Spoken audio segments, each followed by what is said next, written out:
Hello and welcome to another episode of the Underhive Lorekeepers podcast. This episode proudly sponsored by Festive Regret. As always, I am Spamuel, aka Captain Delicious. That's right, I'm a captain now.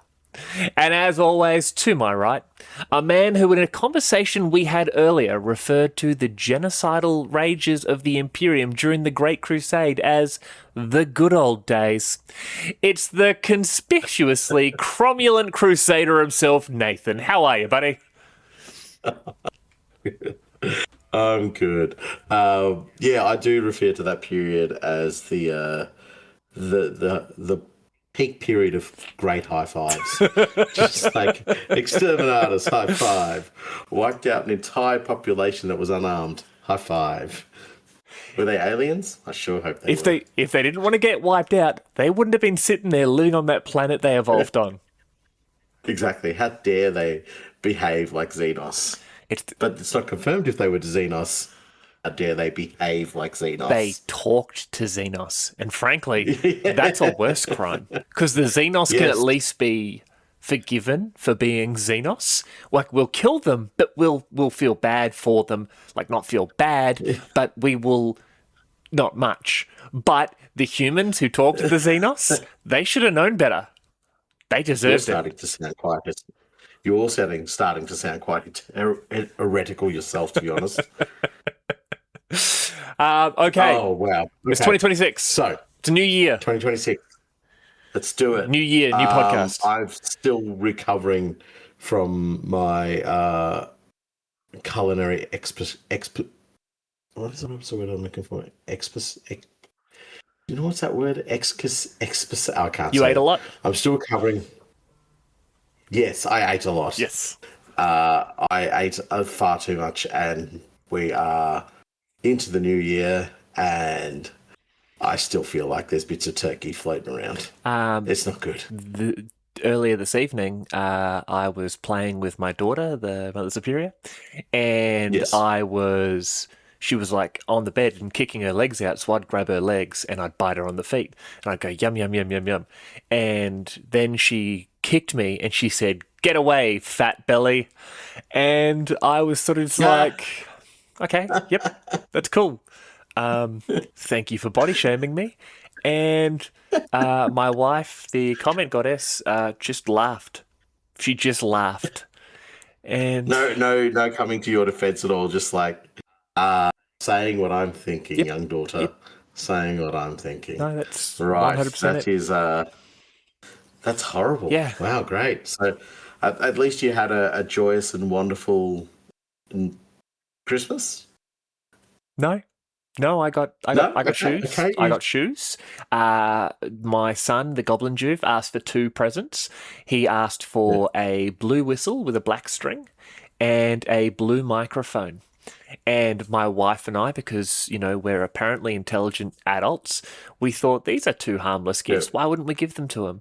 And then he figured out before we figured out that he could put the whistle in his mouth and put the microphone against the whistle. And instead of just being loud whistles, he turns the distortion up on the microphone.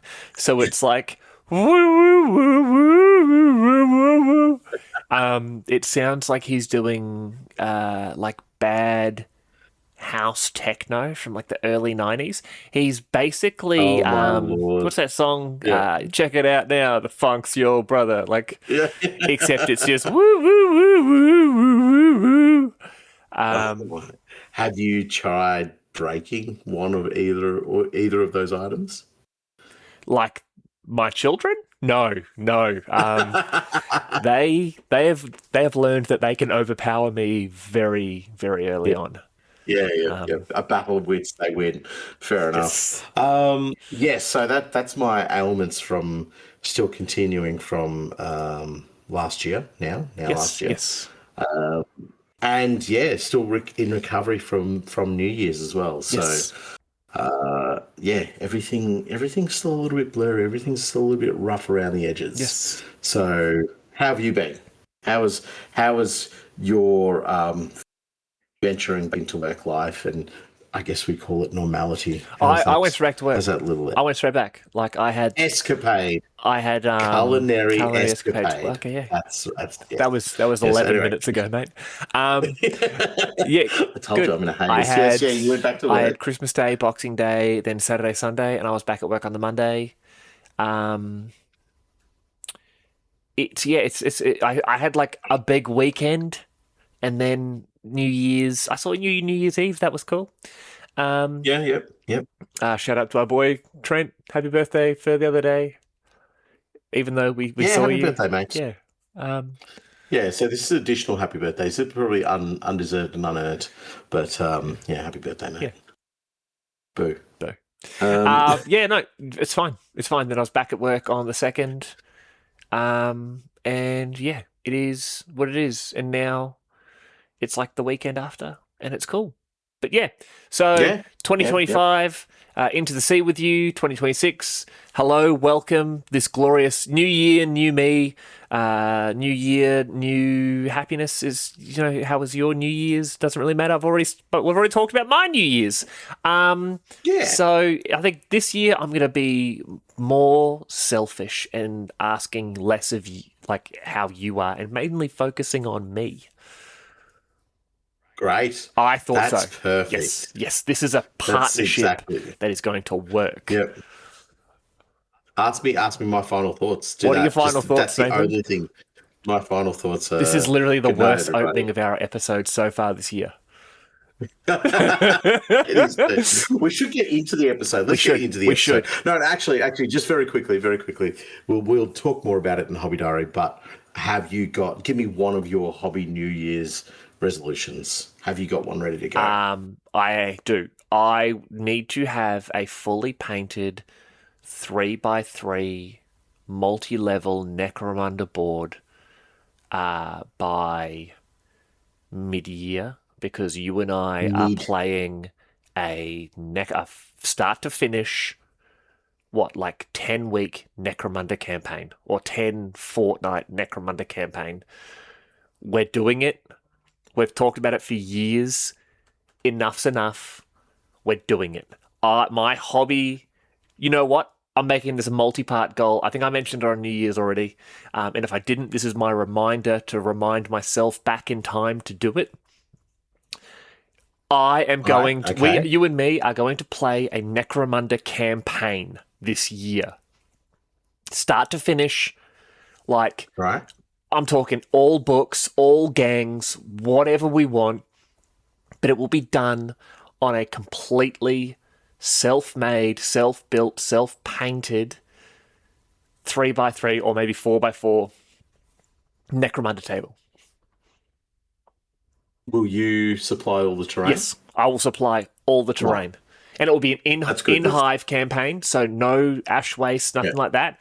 Yeah. In-hive, like, like us No, and I'm just saying our crew. I'm just saying, yeah, it's good that you're going to provide all the terrain. Less chance of you stealing my terrain that way. So, it's 2026, baby. We're just gonna bring it in fresh. It's just the same jokes. What are your hobby goals? What are your hobby goals this year? Well, Let's knock them out of the water now, so we can forget about them. Yeah, I'll give you one. I think I'll explore a bit more into the hobby diary once, like for the Patreon side of it. But I want to get my Legion's Imperialis army tabletop ready. Oh, I like that. Oh, can I do another one? You after yours? You can. After yours. I want to hear this, because I really like your Legion's Imperial stuff. I'm quite obsessed with the game, and I have nobody to really play it against. Like, I have one regular opponent, but I know it's a game I love, and I love the miniatures, and I love the scaling of it and so forth, because without the added aid of a group of people around me, I'm still headlong into this game, going off and buying things and painting things and, thinking about my next part of the project. And that to me was especially near the end of 2025, was a real strong indicator that maybe this is something that I'm really passionate about. It would just be nice to be able to play it. And I know there's a bit of a Melbourne scene with it, but I don't know if I'll have the time. So I think the the respect I want to pay to the passion I have for this particular game system is to get my army, and I say tabletop ready. So, you know, I want all my Blood Angels in red, and I want all the bases done, and I want all a few details picked out. They may not be absolutely to the standard that I want them to be, but they like as a collective force on a tabletop, they're going to look pretty richy ditch. Yeah, hell yes. All right. I want to do 1,500 points of Horus Heresy Dark Angels. Oh, right. Wow. I'm painting the third worst color armor, black. But I'm going to do 1,500 points of Horus Heresy era Dark Angels. Awesome. 2 Fellblades done. Oh, I don't know how many points. I was going to say, if that is that a legal list? Because I have no idea. I have no idea. I let me think about that. I might join you on that journey into 30k because definitely after the drop site massacre stuff that was released, I definitely got the bug for 30k, and especially with the Sat 9 stuff. I don't know if they got much hate, but they're definitely something that aesthetically speaking is not for everybody. But for me, I was like, yeah, man, these are on point. So yes, I may join you on that journey, my friend. I will buy you a box. Okay, I've just recently bought a box of Mark II power armored Space Marines. All right, I did see that. Yes. I will give you 10 of the 20 that I've just purchased. Okay, I will give them to you, but you cannot do Blood Angels. You have to pick. Okay, Nathan. Samuel. I'm going to. Okay, if I randomly pick a legion, will you do that legion? And I will give you the Mark II Marines.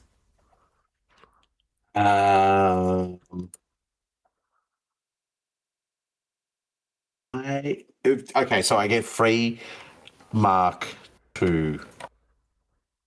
I will give you 10 Mark II Marines. All you have to do is agree to do them in a legion that I randomly pick. Okay. Yeah. Okay. Like you've put me on the spot here because Are you looking at what Mark II Marines look like? Yeah, I am looking at what Mark II Marines look like. I'm sort of thinking, can I be bothered painting these? But they look very cool, actually. Okay, I will do it on the proviso that I either do the 2nd or the 11th Legion. That's about it. Deal. But you have to paint them as World Eaters. Well played. I was thinking if you knew who the 2nd and the 11th were, they're the Ultramarines. No, the 2nd no, the is Ultramarines. Because the Primer... No, don't. I have theories on this. We're not going into this. No, seriously. I'll give them to you if you do them as World Eaters. In fact, blue and white. I actually have some of the old Forge World Eaters heads and shoulder pads you can have. For 30k? For 30k. Oh, 1,500 points, eh? 1,500 points. I want to do 1,500 points this year, but... Okay, you know what? This is the worst. This is the longest opening we've had all year. Yeah. You do one... Well, you put me on the spot here. one tactical squad. I will give you the Marines and the heads and the shoulder pads. Yeah. You do a tactical squad and I do a tactical squad. And then if you don't like it, I'll take them and I will turn them into Dark Angels or bodies. I don't care. But if you like it, this year we'll build let's just build a unit a month. Yeah, right. Okay. That's see, that's sort of thrown me off because I've got all these other projects in my mind. But do you know what? Yeah. It's new year, new me, baby. Let's do it. Done. Let's New do year, it. new gang, new I'm army, new hyperfixation. you, Come on. yeah. This is it. This is like our promise to go to the gym. Like, I'm going to the gym every week, and you watch. We'll get a tactical squad done, maybe a tank, maybe something else, and then it'll be like, oh, what happened to the heresy army? Oh, like no, You wake up, you've fallen asleep on the life desk, gets you in the wake way. up, and there's a Contemptor Dreadnought super glued to your forehead. You're just like, well, this is me now. Yeah, All right. this is my life. Hell All yes. right. Hell Okay. yes. Yes, we do it. Okay, I'm doing a tactical squad. That's my Tactical squad of commitment. World Eaters? Done. Yes. You do that. I'll Yeah. do a tactical squad of Dark Angels. And what if let's say. I will commit to have them done by the end of February though, because January. Oh, January's a write-off. Jan's a write-off. Yeah, January's going to be a massive nightmare for me. So Jan's a write-off. end End of of Feb, Feb, a tactical squad. but that gives 11 units to get done across the year. Yeah. And like Yeah, characters, you because, might you get know. 2 or 3 characters done in a month. Yeah, but I think at 1,500 points, 11 units on That's the table massive. That's is massive. probably going to be. Yeah, it's probably I going have to be no idea. enough. I don't know the rules. No, no, do I? Yeah, yeah. I've not looked into it at all. Okay, All right, yeah, screw it. Cool. Now, World episode. Awesome. So, Talking about Angron. if you enjoy the show and are interested in what I'm assuming now is about a 15-minute opening, and you're interested in supporting the podcast, shoot over to patreon.com/the Underhive Lorekeepers podcast. We are 100% funded by you all, although we do this for the love of our hobby. I've said this basically every episode. You all know this. Jump on, like, subscribe, comment, share. Give your praises to the comment goddess. Shout out to my boy Liska for reminding me that I kept calling my wife a god, and I now make reference to her as the comment goddess. You know, we all on our Patreon, we have exclusive episodes, competitions, polls, bonus content. We do a bunch of giveaways there. Social media, Instagram, Facebook, YouTube. Like I said, like, comment, share, subscribe. The growth we're already seeing because of you all commenting and sharing and liking. We are loving it. Thank you so much. 5-star reviews. We accept nothing less. If you want to give us less, go to a different podcast. Give them a 1-star review. It makes you feel better. Trust me. And we have merch. Boom. and yes, I was about to say merch. It is a ongoing project for us, the merch. So if you get on there and you're like, this is not great, please flick us a email or message us on Instagram and let us know, and we will attempt to do something. And about we have a it. Discord. Yeah, we have the Discord as well. Jump on there to have a chat to us. I semi-regularly get on there and chat to people. So if you do want to speak to me directly, this is your pathway, your opportunity. Yeah. So just wherever you want to speak to us as well, just jump on. If you've got some comments or some questions or whatever, please feel free to make contact with the show. And I know because over Discord, I had a few people text me directly and so messaging me, telling me that they missed out on the Ask Us Anything with a few absolute cracker questions. So yeah, just when we do stuff like that, please jump on board. We love hearing it. We love having people involved. But correct. That's the by and by. We've gone to 20 minutes now because we are a ultra professional outfit, and I think we have something that resembles an episode to do. We do. Now, Nathan, you were expecting us to finish off our series on the weird and wonderful, also the minor orders of the Inquisition. Nathan, you've been hoodwinked. I told you this year it was going to be all sorts of selfish Spamuel. And this episode is proudly brought to you by your friend and mine, the baddest dentist in all the Underhive. It's our boy, Dr. Toe. Yeah. Nathan, if you go to our little run sheet at the bottom there's going to be a new entry right up front next to the episode master sheet. Now, Scummers, let me give you a little bit of background on this.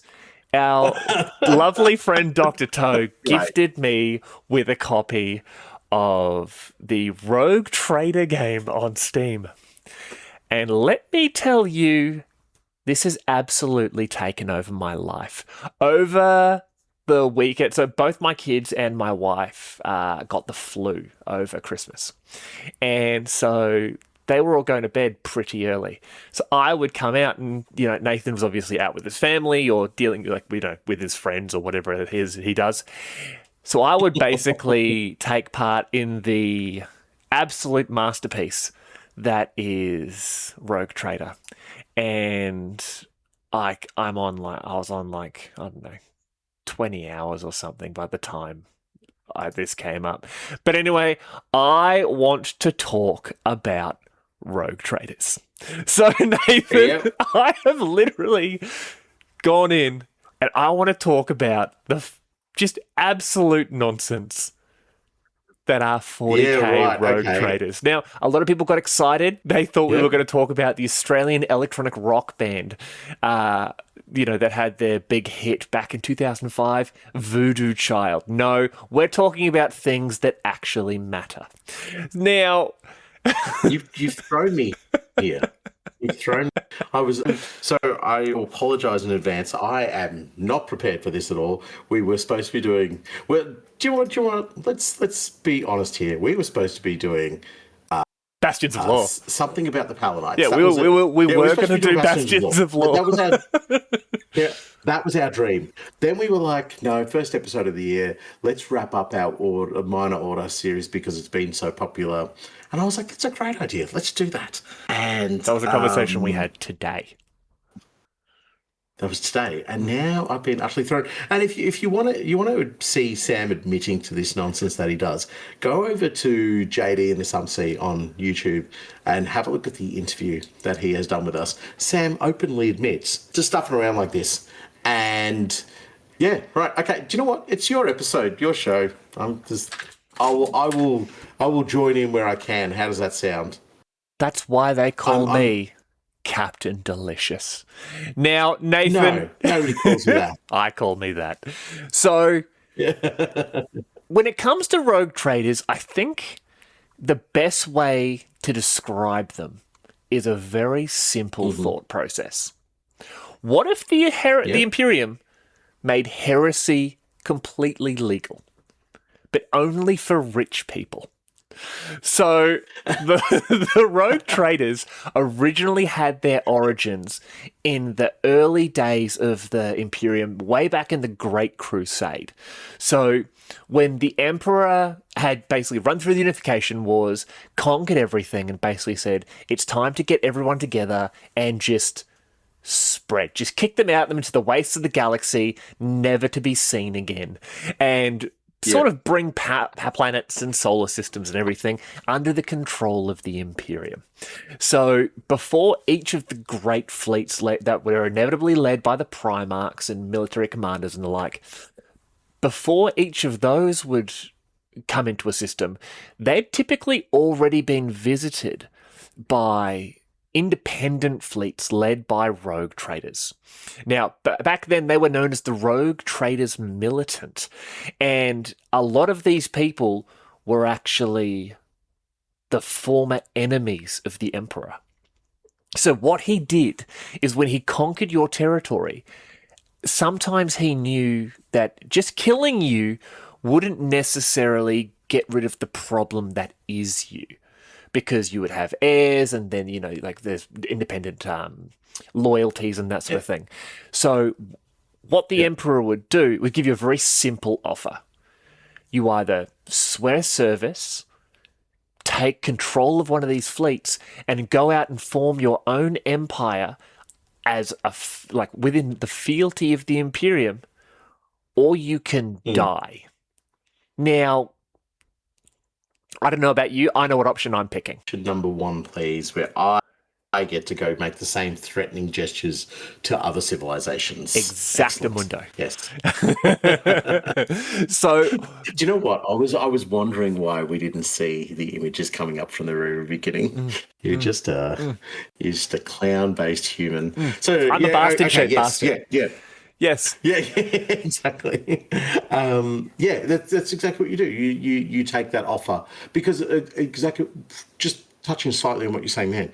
It happened a lot and I'm completely ad-libbing the history here, but in especially medieval times and so forth, you go off, you kill a ruler, and the son you send the son off as a hostage or whatever, and they don't let that go.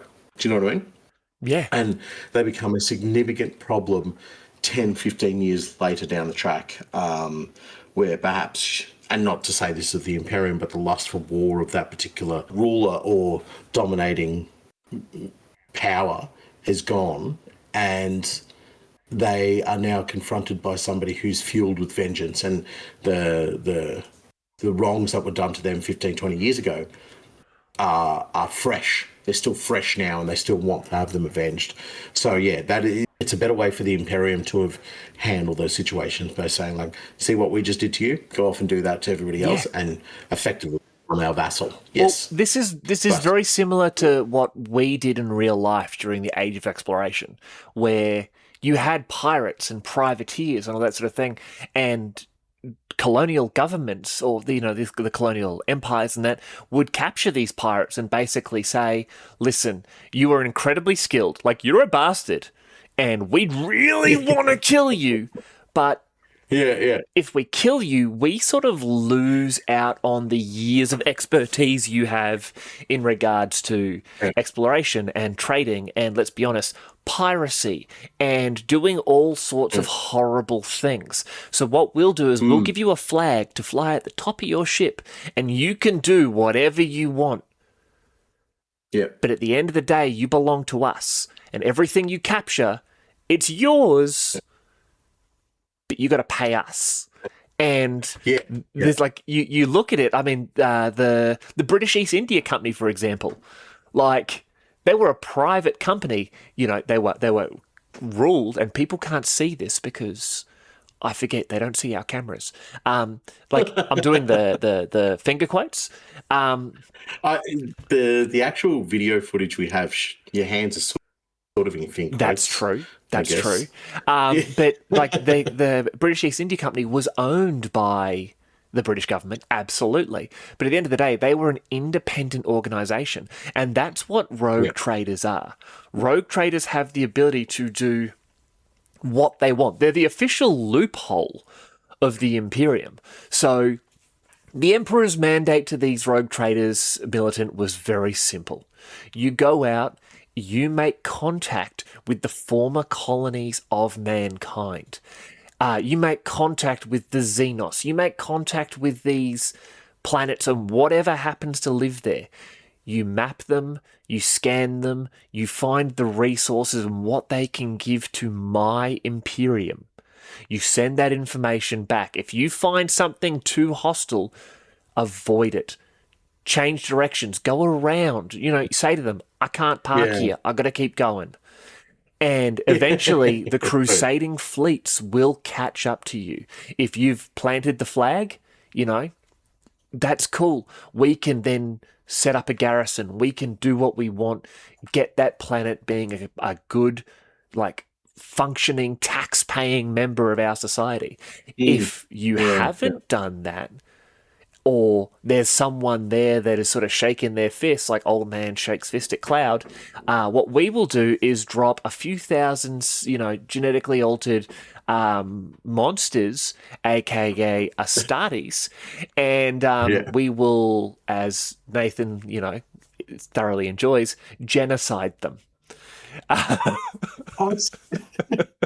enjoy it. It's more just, I think of it as a competitive sport these days. Well, so, I'm really supportive. Everyone was competitive about it except Lorgar, and he learned. One of the big things is the Imperial truth wasn't. No, the Imperial truth was a thing. The Imperial cult wasn't a thing here. But the Imperial truth stated definitely. It was humanity's divine right. They didn't have gods, but they had the divine right, to conquer the galaxy, to retake what belonged to them. Now, yes, 100% sure. That meant for sure. And it's funny because you just a little aside to what you said then. You mentioned taxes, right? So pay our taxes. So that's the mindset of the Imperium going forward. Absolutely. And that's an easy sell. That's an easy sell to the rogue trader. It's you're not saying to the rogue trader, go and ideologically or religiously convert thousands of millions upon millions of people. We're saying simply get them to believe and understand that they, as part of our, it's basically, it's an extortionate racket. It's sort of saying, Absolutely. if you want our protection, you need to pay this per tithe. You know what I mean? So, and then that's an easier sell for the rogue trader. The rogue trader comes in, massive fleet, and says, we're going to talk to you because we know we can talk to you. However, your neighbours across there, they're already geared up for war. So we're going to send example of Astartes at them. Now, if you don't want to talk to us and you want Astartes sent at you, we can do that. But all we're asking for is that you become part of our empire. And furthermore to that, we then ask for you to begin to contribute to the empire. Correct. Now, in however many cycles, years, decades, whatever, you're going to see your neighbours get kicked the absolute snot out of. So once you say, you will understand the breadth, the glory, and the power of our empire. Now, when the emperor shows up with Astartes at his back, or a Primarch shows up and has resources, any planet will be like, absolutely, boss, sign me up twice. But when a rogue trader goes there, it's very different because the rogue trader doesn't have that immediate resource behind them to say, well, we can start putting drop pods into your atmosphere. They can simply say, well, we can deploy an army and so forth. And that is not obviously as intimidating if you come up against a already militarized civilization. Well, that really depends on the type of individual the rogue trader is. We're going to talk about some of the different types of rogue traders later on, including my own rogue trader from, as we mentioned earlier, the hit Owlcat Games video game, Warhammer 40,000 Rogue Trader. Are they sponsoring us? They really should, because I am going to gas up this game so much by the end of this episode. But I like to think of rogue traders, especially during the Great Crusade era, as the carrot as opposed to the emperor and the legionaries' stick. So, rogue traders in the Great Crusade era, in my mind, were they were the ship captains who basically turned their ship into the black. Where the map said, "Here be dragons," and that'd be a great name for the episode. Actually, "Here be dragons." They turn and imagine those dragons. Imagine those dragons. There's dragon on Mars, but they sort of turned themselves, and they were diplomats. They were traders. They were negotiators, and they were basically, one of the great things they could have said was, "Hey, you can deal with me now, and that's cool. We come to a great agreement, or you have to deal with what comes after me, and what comes after me doesn't end up well." And they might have, let's say, a squad of Space Marines, and these were legionaries. These were veterans of the Unification Wars, who personally were some of the most brutal and violent examples of Space Marines. But they were able to then say, I have 10 of them here, and with these 10 Marines, I could conquer planets.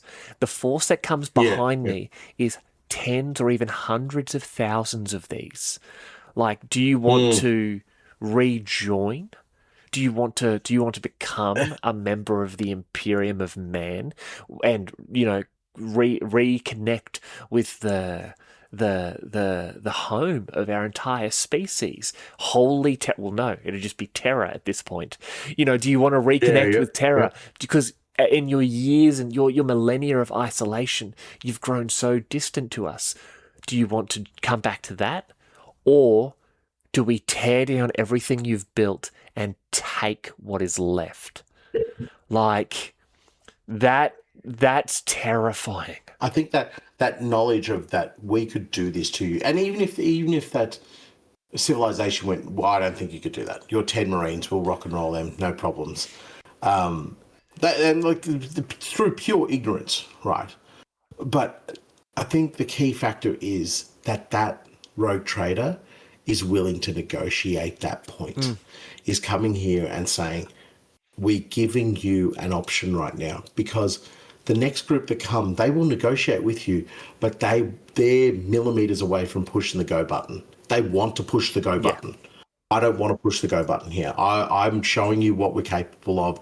I'm making it sound like a threat, but fundamentally, I want you part of this network, because to destroy you as a resource is wasteful.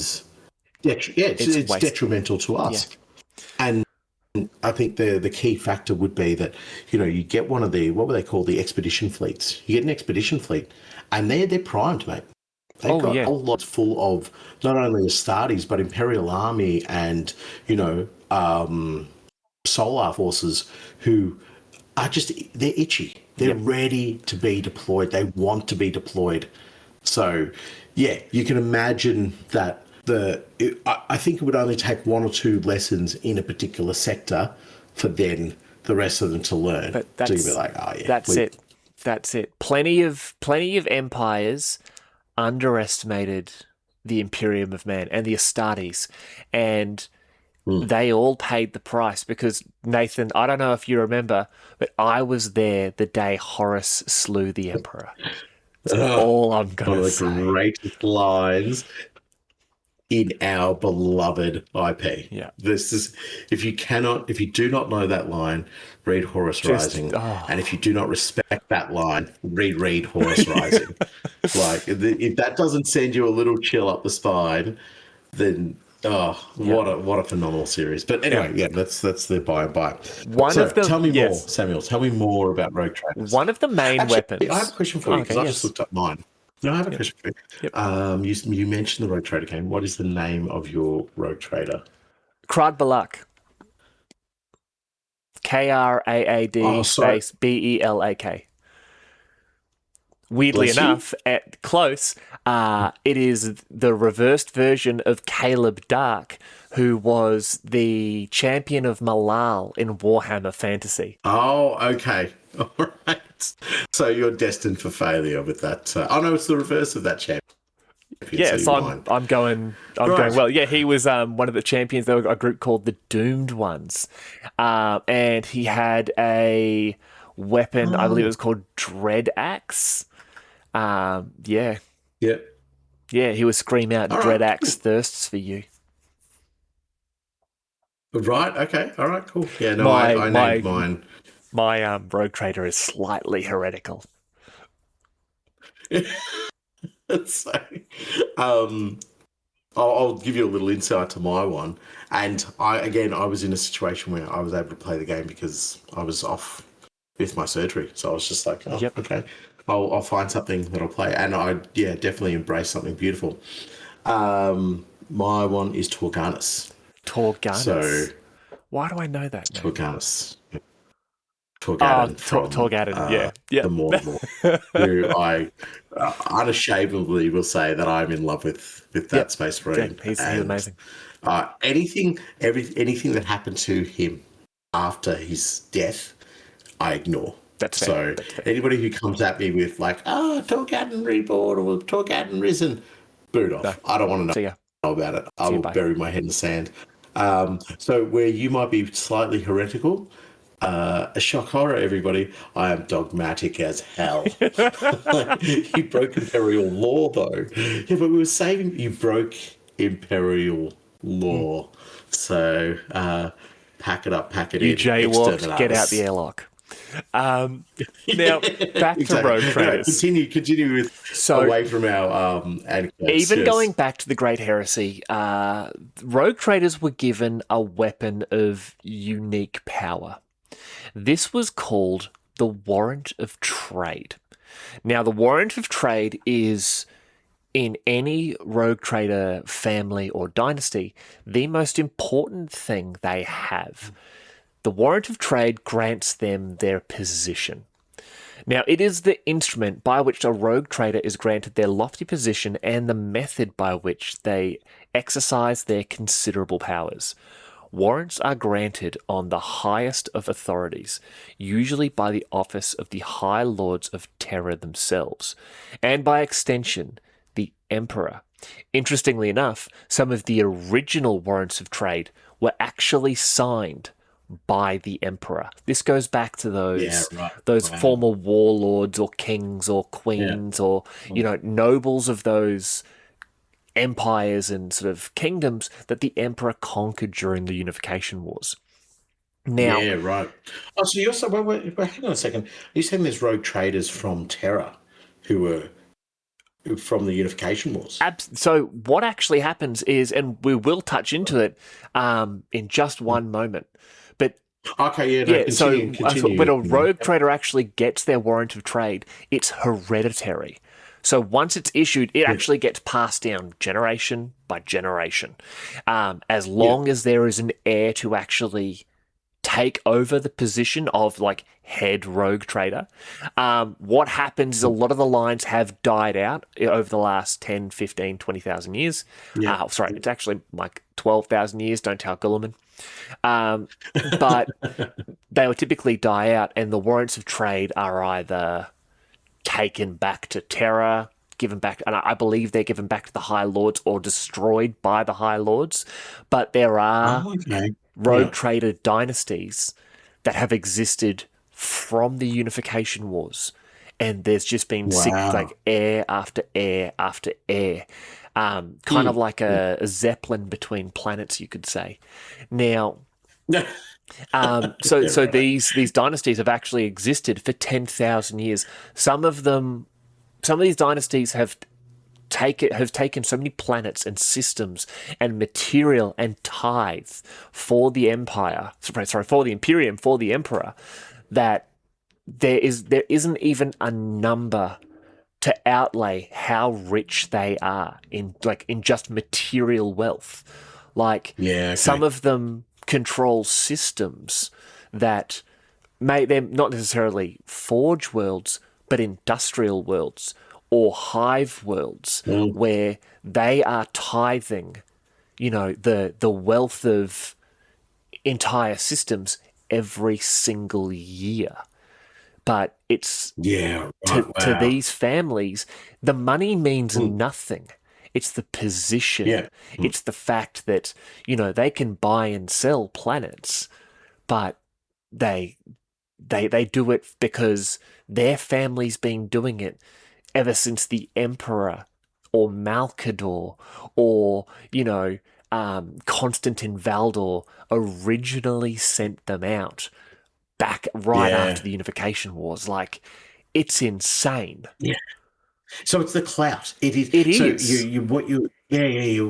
What I'm seeing here is like, and you said it. The money's not worth anything, but it's not even about a leverage thing. It's not saying to another rogue trader, I have this much resource available to me, Correct. or saying to a chapter master, saying to Calgar, I have. This is just simply saying, this is the breadth and width of my family, and Yes. we are completely 100% loyal to the Imperium. So shaking our tree, trying to do anything that looks like a shakedown on our system, on our sector, whatever the case might be, is tantamount to upsetting the balance of the Imperium. So these rogue traders, and we talk, in the nightly households that we see in 40k, we talk about barons and dukes and all these other things. To me, what you're saying is the rogue trader is the 40k version of that. They hold over such great, vast tracts of, I'd say, fiefdoms, but they're probably bigger than that. They're probably like regions of space that it's like going to the ultramar sector Yes. and trying to you know exert your will upon Well, that sector. the way you've described it is actually perfect. Mm. Certain rogue trader dynasties as they expand, come across entire systems, entire sections that have either been cut off since, the golden age of technology, or sometimes even just a few thousand years. And the rogue trader families will actually rule these regions in the name of the emperor.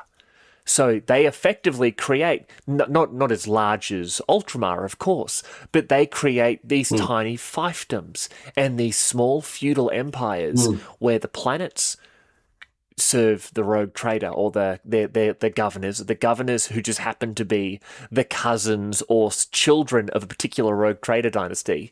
The rogue trader dynasty is collecting the tithe and everything from that, and then from the capital planet is handing it back to the Imperium. Now, Can I just say something there? And we're not going to delve into it because it is a carriage hole. So you're talking about potentially sectors that may have only just been touched by the Imperium in a previous yeah, in previous generations. yeah. So in terms of their societal structure and in terms of their military structure, they would be similar but not the same as the Imperium. So it would take it upon the rogue trader to be able to turn those systems to become more, I guess, Imperium friendly. But it would make for very, very interesting forces that you could deploy into games of 40k.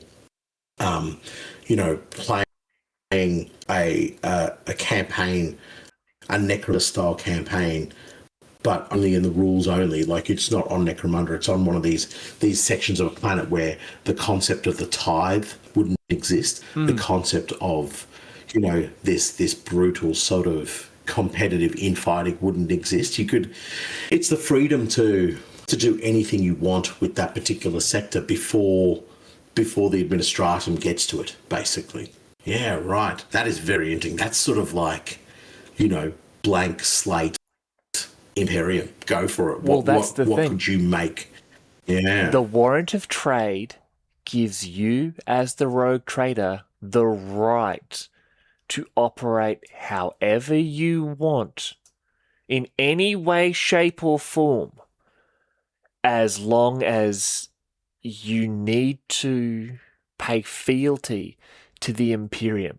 One of the things that makes rogue traders so powerful, so unique, and so important to the Imperium is the fact they are able to operate with impunity or without impunity. They can do what they want. So Yeah, they yeah, can yeah, they yeah. can go to planets. They can interact with the Xenos. They can trade with Xenos Mm, for their technology. They become a filth. filter. Yeah. They take Xenos technology, for example, and then through them they are able to give it to the Adeptus Mechanicus, who can reverse engineer, Mm. alter it, take it into the Imperial technology. They can trade for Xeno crops to fix shortages of food. They can use Xenos forces as mercenaries to wage war in the Oh. name of the Imperium. In fact, there was one Inquisitor, not Inquisitor, rogue trader, who had basically gone to war against the Orcs and she was Charbel Armelin. She actually Yep. hired a large number of Kroot mercenaries to fight against the Orcs. Like, so That's awesome. her That's her so freaking standing cool, man. army is a bunch Yeah. of different Kroot kindreds who live on her ship, Yeah. and she goes to war against the enemies of the Imperium using Kroot mercenaries. That is That's so that's cool. brilliant. And even the Inquisition would come up to that and just be like, oh, okay, well, everyone's going to die. And she goes, just 1 second. I need you to look at the pretty picture over there that with the big Yeah. signature down the bottom. If you see it, it's literally just a piece of paper that says she can do what she wants. Hugs and Yeah. kisses, High Lords of Terror. Yeah. Like Yeah. you do what you I love it. want. But so no, but I'm just instantly thinking like, you could Imperium up the Kroot a little bit just as a hobby or modeling opportunity. Oh, Do you know mate. what I mean? Oh no. I have it. I have it. I have it. Okay. You can do a Kroot kill team that has just totally raided an Imperial armory and is led by a handler, right? Who's like an envoy of the rogue trader. I love it. That would be phenomenal. Imagine running around with like plasma weaponry and like power fists and lightning claws and that kind of nonsense. Yeah. Oh my Yeah. God. You had me. That You had would me. be phenomenal. And like, like when we look at the crew, we don't see them as something that is overtly corrupt in terms of technology. But imagine they've got,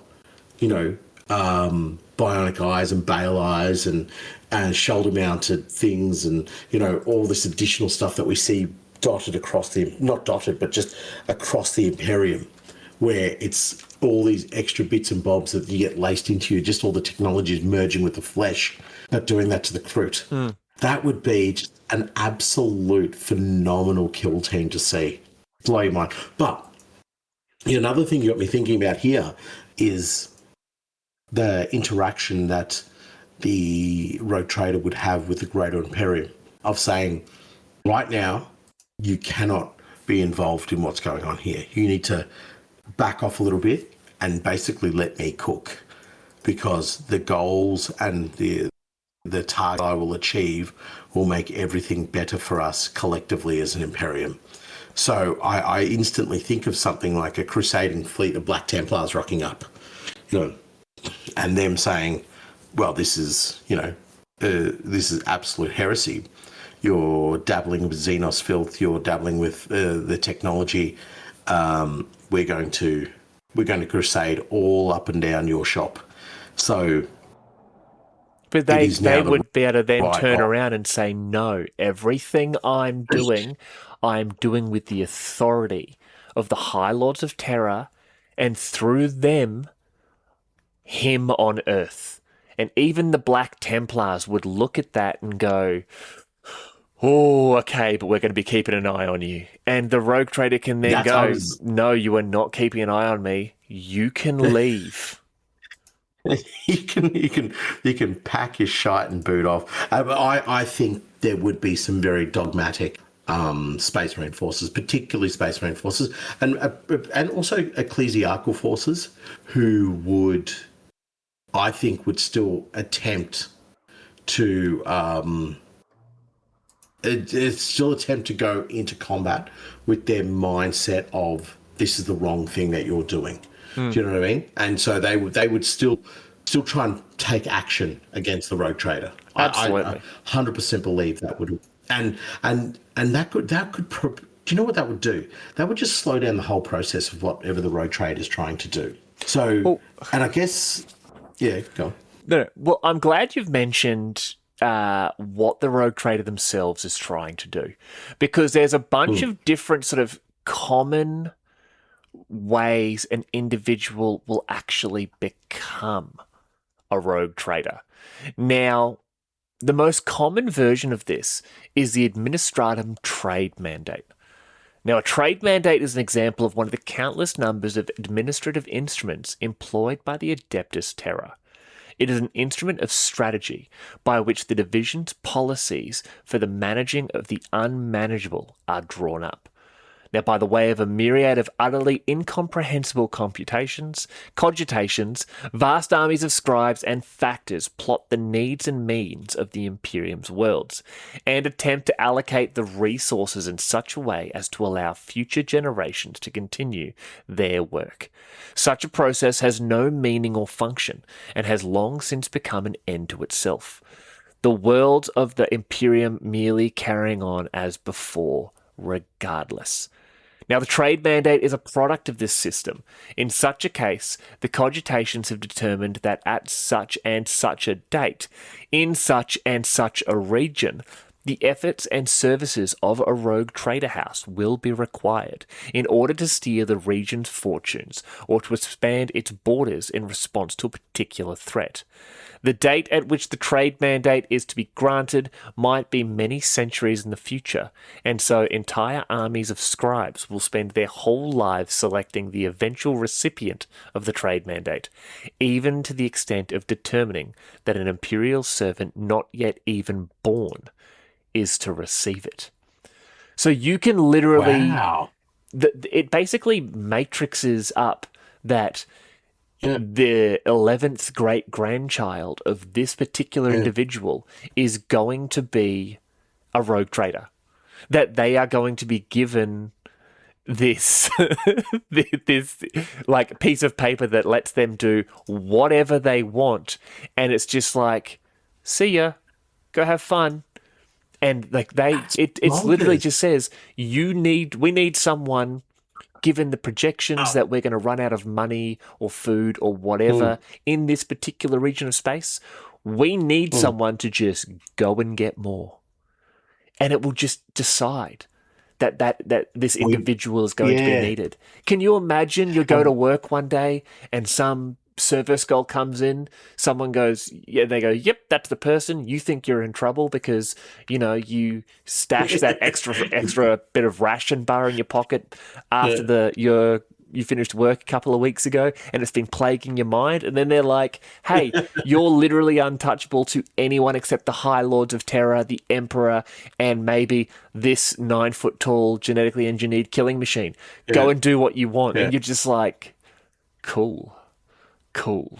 Yeah, I mean, I envisage that scenario, but I'm sure it'll be awarded to some noble, like they'll keep that family line in some noble structure in some way. Yeah, oh, Do you know what I mean? Like they do. absolutely. So say if it was like, well, in 11 generations, this family is going to be, required to give whatever. Then by the time it hits the sixth generation of that family, they're already well established within the noble houses. So Yes. where if they started out on the factorum floor, they would the Imperium would manufacture their growth into the Yeah, nobility. you would have So been like you would have been born into middle management, and you just go up from there. yeah, exactly. So, but I really like that idea that they're looking at it and projecting it into the future, because it's like we know we're going to lose our resources. And there was a TV show I was watching not too long ago, and I'm trying to think of the name of it. It's Frontier, I think it was. And basically, they have a mathematician who works out that the end of their empire is guaranteed. They're like, this is going to happen, right? And so they're sending off people now to stop that from happening. And the end of the empire is not due for centuries from now, but they're sending off people to try and mitigate it, to change it, to do something different. It's a while since I watched it, so I'm probably going to get absolutely ripped a new one for getting it wrong. But Was it this is the Stargate same sort of Atlantis? principle. No, I haven't seen that. So, Oh, have you watched Atlantis as well? Stargate Atlantis. Of course I have. And all the movies and probably the Christmas specials and all the rest of it. Do you know there's a new one coming? A new Stargate. Yeah. Nice. I won't be able to watch it. I'll be They too talked about busy it. playing Warhammer 40,000 Rogue Trader by Yeah. Owlcat Games. In Yeah. fact, they're about to And then release probably Warhammer Dark 40k Heresy. Dark Heresy, also by Owlcat Games. Y'all can expect an episode on that once I've hyperfixated on that and forgotten to build my Necromunda table. But No, but anyway, my point was about what you're saying is that the world in question that we're talking about here in this example is that they're saying we don't have the resources right now to make this happen. We can't actually facilitate this happening. We can't go to the appropriate branches of the Imperium and say this needs to happen, because they would simply, by the time they crunch all the data and go through all the numbers, they would look at it and go, from our point of view and from the current point of view, your resources are fine. Yes, in 11 generations, your resources are not going to be, but we can't mitigate for that. So this is where this becomes really cool and perfect, is that by the time you get to that 11th, 12th, whatever generation it's going to be, you could already have a resource pool established for the new and upcoming rogue trader. That yes. is, I think that's awesome. That's something we don't see in 40k a lot. Do you know what I mean? We don't see this sort of like forward planning of, okay, well, this is going to happen. We need to start building up a pool that we can tap into and access to. And this is where the rogue traders are so different. because 40k otherwise is normally just very, very reactive of like, bad thing happened, mobilize. This is one of the few times I'm actually going to badmouth the Imperium. But this just Whoa. shows Oh, how not bad. backwards and somewhat foolish the Imperium is. Because they have these computers and these armies of scribes and all these people who are saying, in X number of years or decades or centuries, we are going to have this problem. Okay, are we going to fix it now? No, we're going to figure out which baby to staple this warrant of trade to and basically shoot off into the stars like Kal-El at the fall of Krypton. Like, oh, but could we not just... No, shh, we don't do that here. Stop. No. Let him cook. And this guy's just like, he's just got a dart and like a family tree and he just throws it. Yes, that guy. That But guy there. yes, so But there's a blank spot. I know what I did. that's right. So that's the Administratum trade mandate. Now, Yeah. one of the coolest ways to become a rogue trader is this next one. It's military service. So one of the most common circumstances under which a warrant of trade is offered is in recognition of military service to the Imperium. In a galaxy at war on 1,000 different fronts, Lord Generals and High Admirals lead dozens of mighty Imperial crusades to retake entire regions lost to rebellion or alien invasion.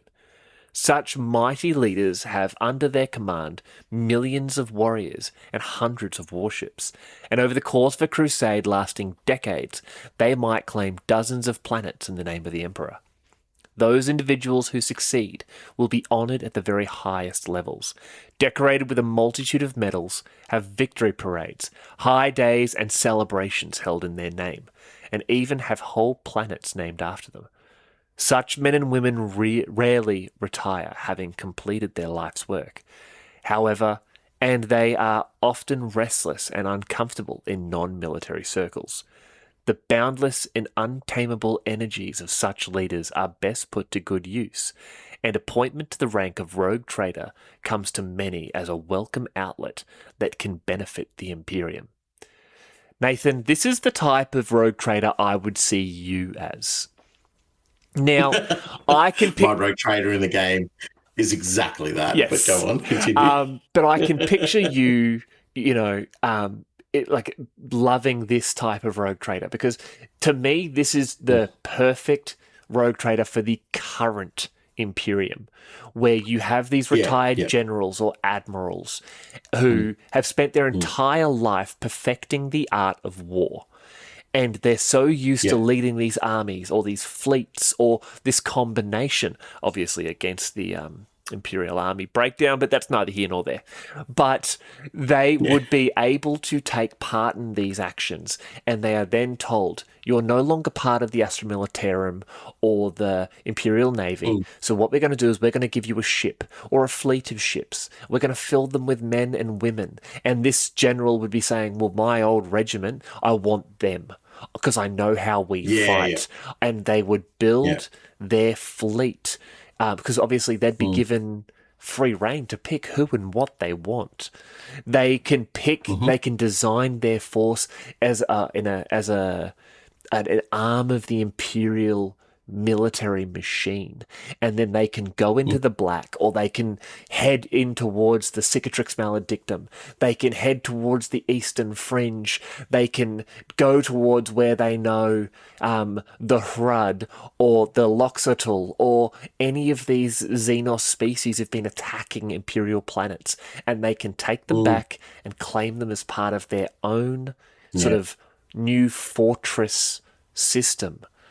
And they're not necessarily trading, but they're able to do it in any way, shape, or form, because you've got to remember they have that warrant of trade. It's the golden ticket to do what you want, and that includes war crimes. No, 100%. And so these individuals, the ones who gain this warrant through military endeavors, successes, failures, whatever the case might be, they would understand the machine of the Imperium. Yes. They would understand how it works. Now, the the task force that they're bringing is not some, you know, trimmed version of the Imperium. It would still be very much a beast of the Imperium. The only thing it has to its advantage now is that things get expedited just a little bit more because you have that warrant of trade behind you. So you say, we need resources, we need ammunition, we need this. It's not going to take a generation before your request is filled out. It's going to happen in the here and now.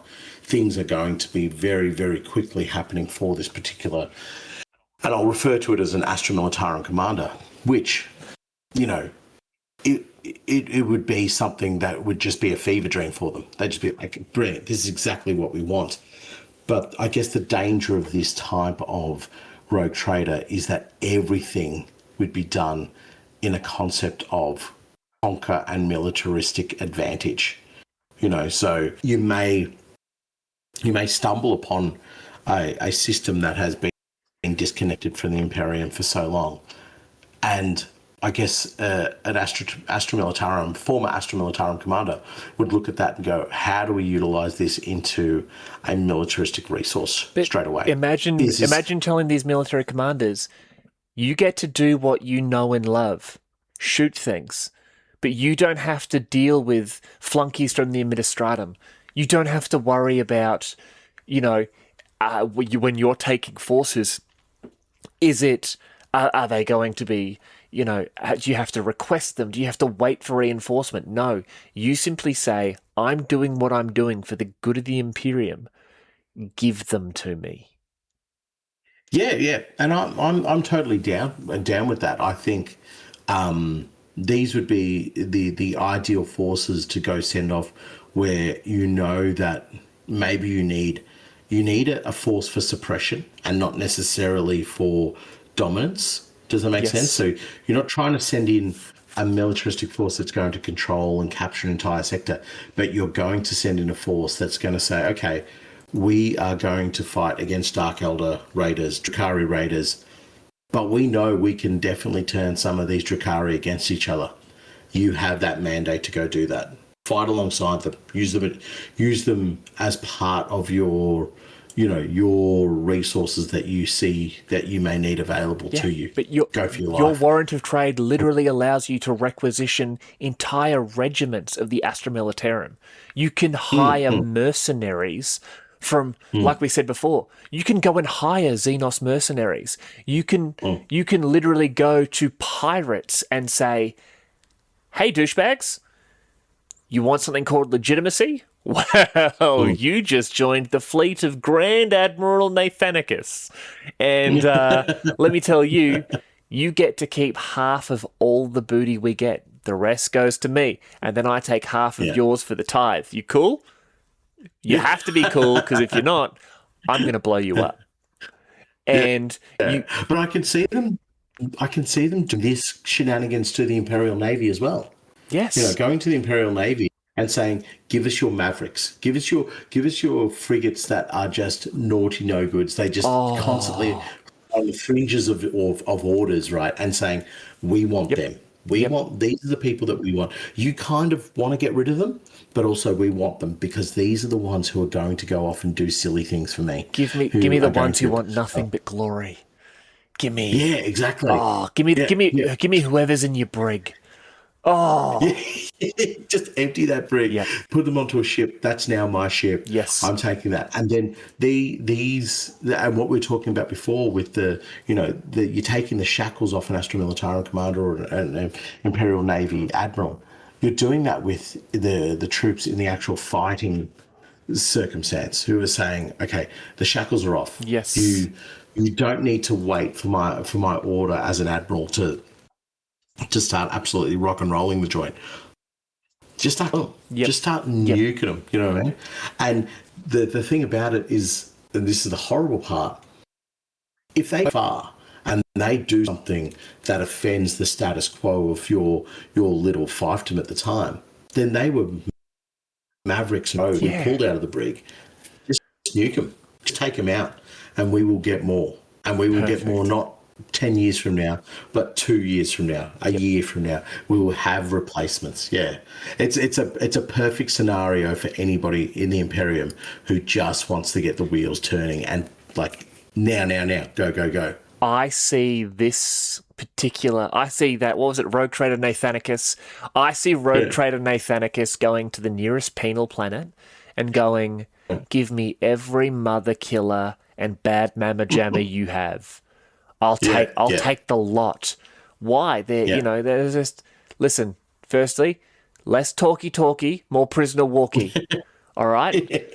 Enough. And the wardens are just going, okay, I get paid per prisoner and they don't know that they're all gone. Cool, go for it.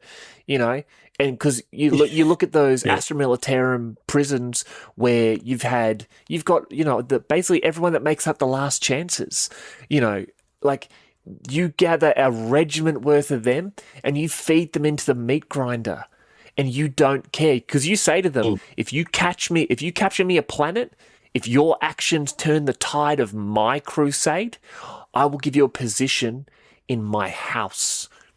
You will be under my protection. You can do whatever you want as long as you serve me.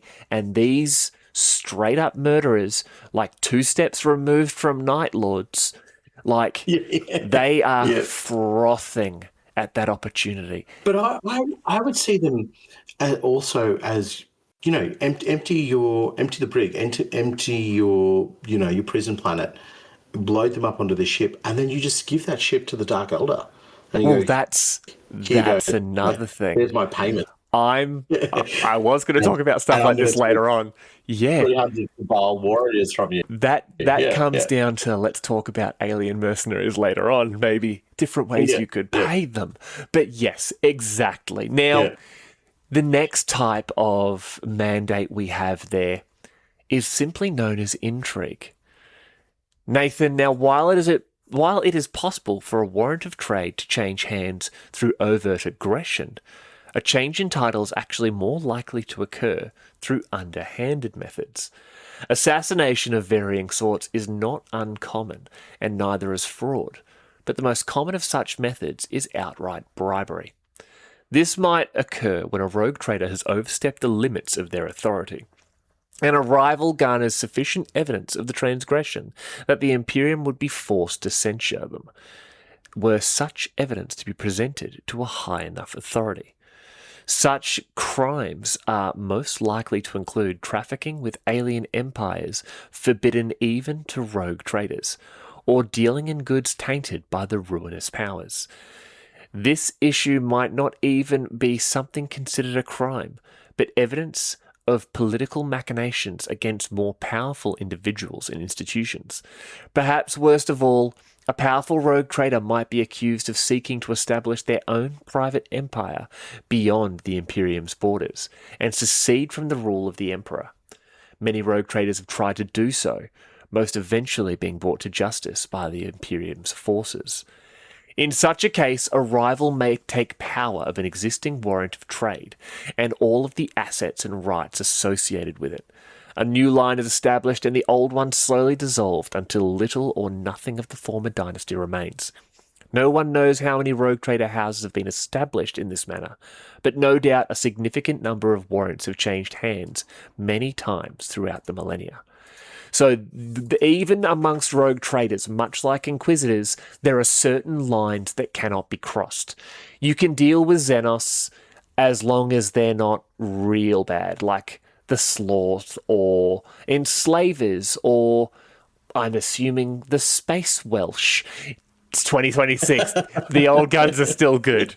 But if you deal with chaos, if you are dealing with tainted artifacts in that regards, even your warrant of trade does not protect you. Your inquisitorial rosette only just barely protects you. And that's only in very special. That's if you've got all your ducks in the order. Correct. Yeah, exactly. Correct. Like, you've got to have radicals, everything in order. Yeah. Yeah, radicals Yeah. are looked down upon by everyone, including other radicals. Oh, Radical rogue yeah. traders do not exist, which is why Krad Balak, my rogue trader, is very sneaky with being a heretic. I am currently I putting together don't a believe demon sword. It's pretty cool. it. Are you really? Yeah, I am. Hell yes. Oh my god. And Yeah, I'm trying to righto. convince Oh, wait my a death second. cult assassin girlfriend to join Chaos with me. Sorry, folks, we are going to talk about the game a little bit, and I tried to avoid it because I was no, this is a conversation for us off air, off show, but doesn't matter. So let me ask you something without ruining the game for anybody who's going to play with it. What did you do with that dagger I've still got it. at the absolute piece of filth? You piece of filth. Every now and then I look at it and I'm just like, nice. Um, If my rogue trader met your rogue trader, just they would do a you'd be dead in the water. podcast. So, intrigue is basically Yeah. this is the Dalark. The Dalark are up there, like, as a rogue trader, when you control your sector, let's say you control a system, and you would constantly be trying to put spies into the systems and empires of other families. One thing I did like there is perhaps worst of all, a powerful rogue trader might be accused of seeking to establish their own private empire beyond the Imperium's borders and secede from the rule of the Emperor. Huron Blackheart. But no, he was basically of the mindset. He was a space American, no taxation without representation. He's a traitor, yeah. He was no, he was right. He was forced into it. Him and Angron. But the Wow. concept of Okay. intrigue I love because it's that mindset of at the end of the day you have you're Aladdin with the genie, unlimited cosmic power, but you still have those chains around your wrists. The Imperium is still your master, and they will have their own forces within your forces watching you. And at the end of the day, they've also created the perfect method of control: jealousy. But do you see a problem with that? With the Imperium simply going, yeah, you go do whatever you want, but at any stage we can come in and just turn the ignition to off and say you're not doing it anymore. No, because they're saying you can do whatever you want in service to the Imperium. It must be Yes, in service to the absolutely. Imperium. At the end of the Yep. day, this piece of paper doesn't matter if it's signed by Timmy, King of the Ecclesiarchy, Malkador, Big E himself. Hell, I might have signed it. But at the end of the day, as long as you are obeying Imperial law, you can do what you want. You can, as a rogue trader, you do what you want. We've said this 514 times. Yeah, But no, you have to be doing what you want for the benefit of the Imperium. But what I think my point that I'm trying to get across here is that not necessarily are they coming in and saying you weren't doing that for the benefit of the Imperium. The Imperium can come in and say, we don't want you to continue as you're doing right now. You warrant of trade, whatever the case might be. We as the Imperium say, a force of navy and Astra Militarum move in and say we need to control this planet and we need to do this and whatever the scenario. At the end of the day, the Imperium can turn around and say we're taking control over X, Y, and Z sector. Now, it doesn't matter what you're doing. Yes, you agree with me on that? No, I think no. Actually, yes. Yes, but also no. Perfect answer. So, The best answer. The Inquisition, for example, could likely do it, but they would need solid proof. Your average Imperial governor, you would tell them to get stuffed. Yeah. And, like there's a bunch of different Okay. prerequisites. Not Let's- everyone could just turn around and say, too bad, so sad. Okay, let's go through the hierarchy then, because it's understanding. Okay, actually, there's a really good precedence for this. It is the tithes episode from Warhammer TV, And if you haven't seen it, I'm going to spoil it. But It's awesome. It's awesome. It's where the custode comes down and says to the Space Marines, "Oh, you're garrisoning this sector, are you? No, you're not. Wrap up your forces and move on." And that one individual represents the totality. Sorry, that one individual represents the Imperium as a total. Comes in and says, "Space Marine Commander." They've had to get this captain from a different part of the planet to bring him over to speak to this custode. And the custode's like, "This is not a request. Pack up your Marines and hit the frog and toad." So Sorry, you're a captain? yeah. I grew up in the Imperial Palace. Yeah. So I just the other day, I was at the door of the throne room. Yeah. So, you have a 1,000 battle brothers. That's cute. That's cute. I have 10,000 just in the palace. Yeah. So, yeah, pack your nonsense. Yeah. Let's really get a wriggle on, buddy. Okay, at that level of authority, say, a delegation of custodes comes along. Okay, comes along and says, "Hey, rogue trader, we're taking over this sector." Does the rogue trader have the capacity to say, "No, you are not. I am in control here"?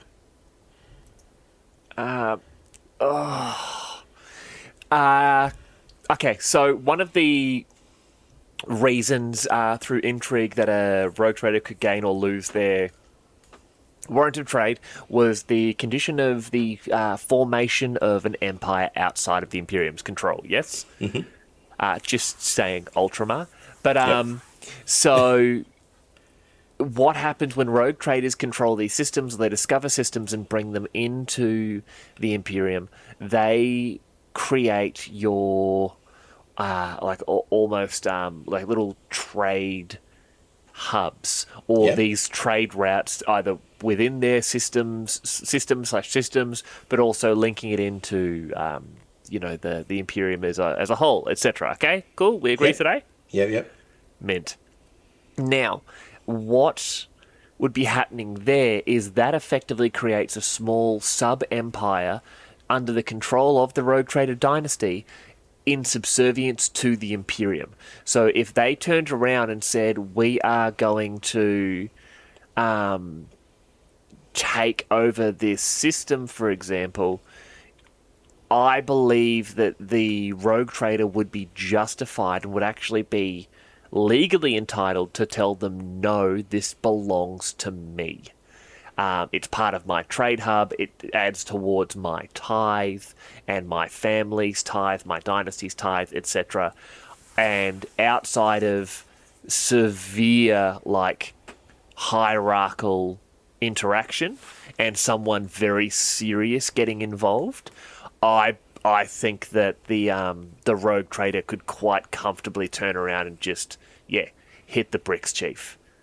Then it would take an Inquisitor Lord or something like that getting involved before I think it would go anywhere serious. Right. So or they'd just kill him. What you're telling me is that the loyalty of the rogue traders people would be basically in line with the rogue trader and not necessarily to the Imperium. It would go rogue trader first, then Imperium? It would, and it would for several different reasons. I think a lot of people would look at that and go, "Hey,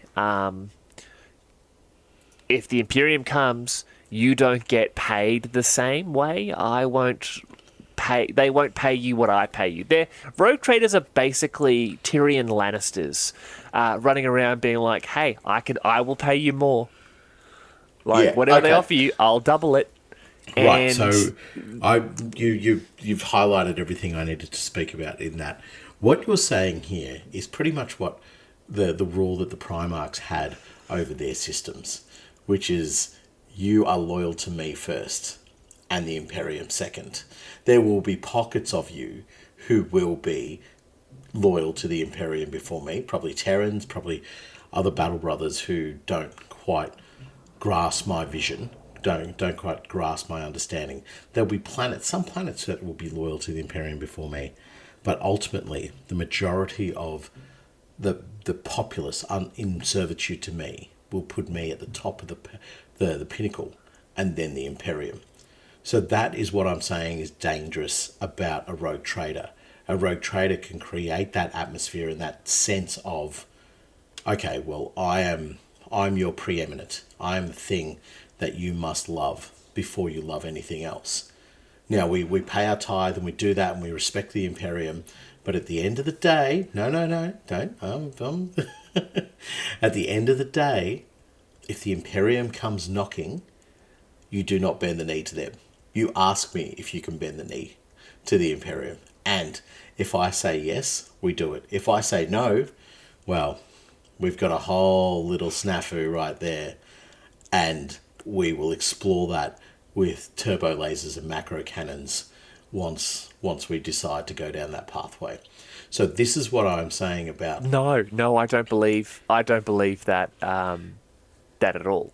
I think they would simply say to the system, it is so much easier for you to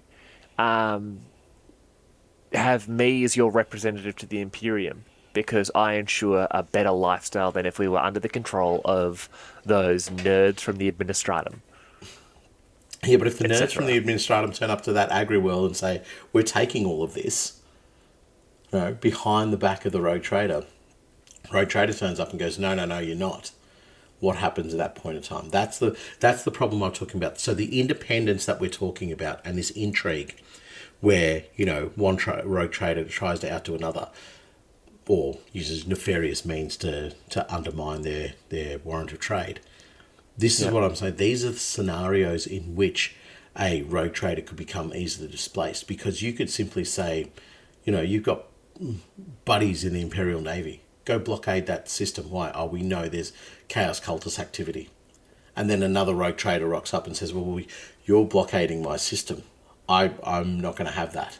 Where is your authority? Where's your right? Now, this is, in some backwater part of the Imperium, the activity to make that happen, to countermand that from happening, would take so long that the mindset of and the actions to be taken against that rogue trader could happen in a matter of weeks or months, where by the time it takes to censure that Imperial Navy fleet, who's already got the backing of another rogue trader, could take decades, So what I'm saying here is that the danger of being a rogue trader is that you have this independence, and then the Imperium at any stage can come and knock in and say, not today, Chief, not today, because our demands outweigh your authority. I think we're going to have to agree to disagree, because I genuinely believe that the Imperium, although they would like to do that because of the tactical viability of rogue traders, they would be very remiss in doing it for the fear of pissing off the rest of them. Oh yeah. I totally understand that, and I'm talking about a scenario and a situation very specific where the Imperium just goes, no, we're taking it all back. Like, well, look at a great. Okay, I want to end this one because I want to move on to the next one. To talk about, yeah. But I also want to say that you're very correct in a really great example, actually, just recently, and it was in a book, and it's been mentioned several times since. The High Lords of Terror, when Gulliman came back, he killed a bunch of them. Yeah, right. And those were High Lords of Terror, and he murdered them.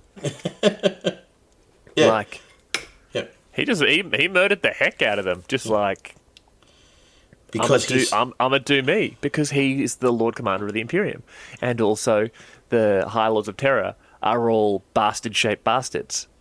Yeah, but so that's what I'm saying. Like, that's his interpretation of how far the Imperium has lost itself. So if somebody was to rock up to a rogue trade as well and be like, "We need your resources," have a look and go, "You've gone too far down that rabbit hole, my son. You're in trouble here. So we're going to take this back from you." But anyway, that's the intrigue part of it is very, I think, is a dangerous part, and it shows that, I think it shows the weakness of the rogue traders as well, is because they can do whatever they want. That freedom is almost their hook, their noose. Yeah. You know. Yeah. So I can go do this. I can mess around with some Eldar. I can talk to some Tau. I can do this, and then suddenly there's 10,000 ships of the Imperial Navy sitting on your doorstep, going, "So exactly what were you talking about?" That's where the danger is. Yeah. I'm sorry. Where did you get that knife? Yeah, exactly. Where did you get that goddamn knife, sir? You heretic! Burn, baby, burn. That fella over in the corner of your bridge there. His ears look a little, how do I say, knifey. Okay, then let's move on to a different type of way you can get a warrant of trade, and that is a ministorum bequest. The ecclesiarchy does not hold the power to grant a warrant of trade, for that privilege ultimately lies in the 41st millennium with the Adeptus Terra and the High Lords of Terra. Bastard-shaped bastards. But in common with many of the Imperium's highest institutions, it does have great influence in the matter. Many of the crusades launched by the Imperium against recidivist star systems or vile aliens are thanks to the fiery oratory of the ecclesiarchy's confessors and redemptory priests. Such individuals preach war and redemption across dozens of worlds, igniting the zealous passions of the Imperium subjects until vast rallies are held where millions of would-be martyrs call for the preacher's demands to be granted and war to be taken to the enemy. Though the preachers utilize simplistic, even crude methods to gain the support of the masses, they are highly adept at the far subtler ways of ensuring their voice is heard. Even while the confessor preaches hate and bloodshed to the masses, his agents move amongst the Imperium's institutions, making promises of great favour and wealth to those who aid them, and making veiled threats to those who seek to obstruct them. One such promise the adepts might issue is the granting of a warrant of trade, the confessor's allies ensuring that certain individuals with the power to grant such a reward are spoken to, in return for the certain favours being performed. This is just, as a Protestant myself, this is basically... Martin Luther this is what led to him nailing a bunch of stuff to a door.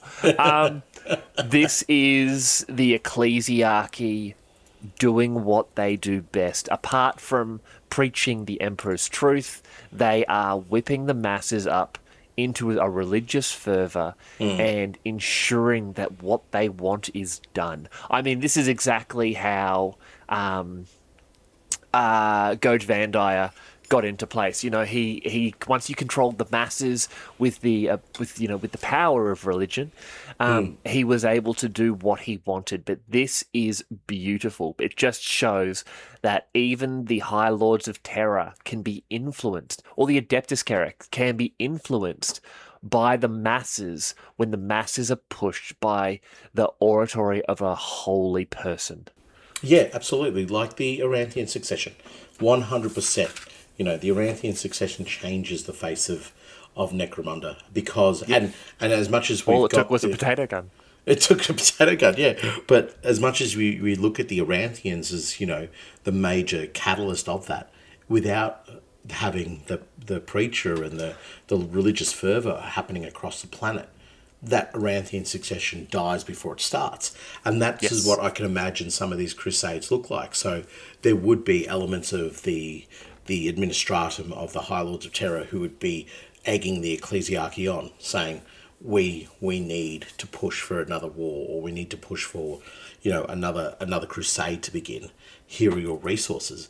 And the part of those resources becomes that warrant of trade to say, you noble, give us your ships, give us what you have, and we will use them to turn upon our enemies. And in this case, our enemies could be other noble families who are trying to stop this from happening. Other families of a particular planet who know the loss of millions of their population will greatly affect their capacity to fulfill their tithe, will then start to go, no, we're not going to send millions of our able-bodied people off to a war that we know they definitely won't return from. So this warrant of trade... But those religious nut jobs. Round them up, baby. Yeah, well, but that's what I'm saying. Like they begin to turn the population into religious nut jobs, making it difficult for some aspects of the nobility to side by it.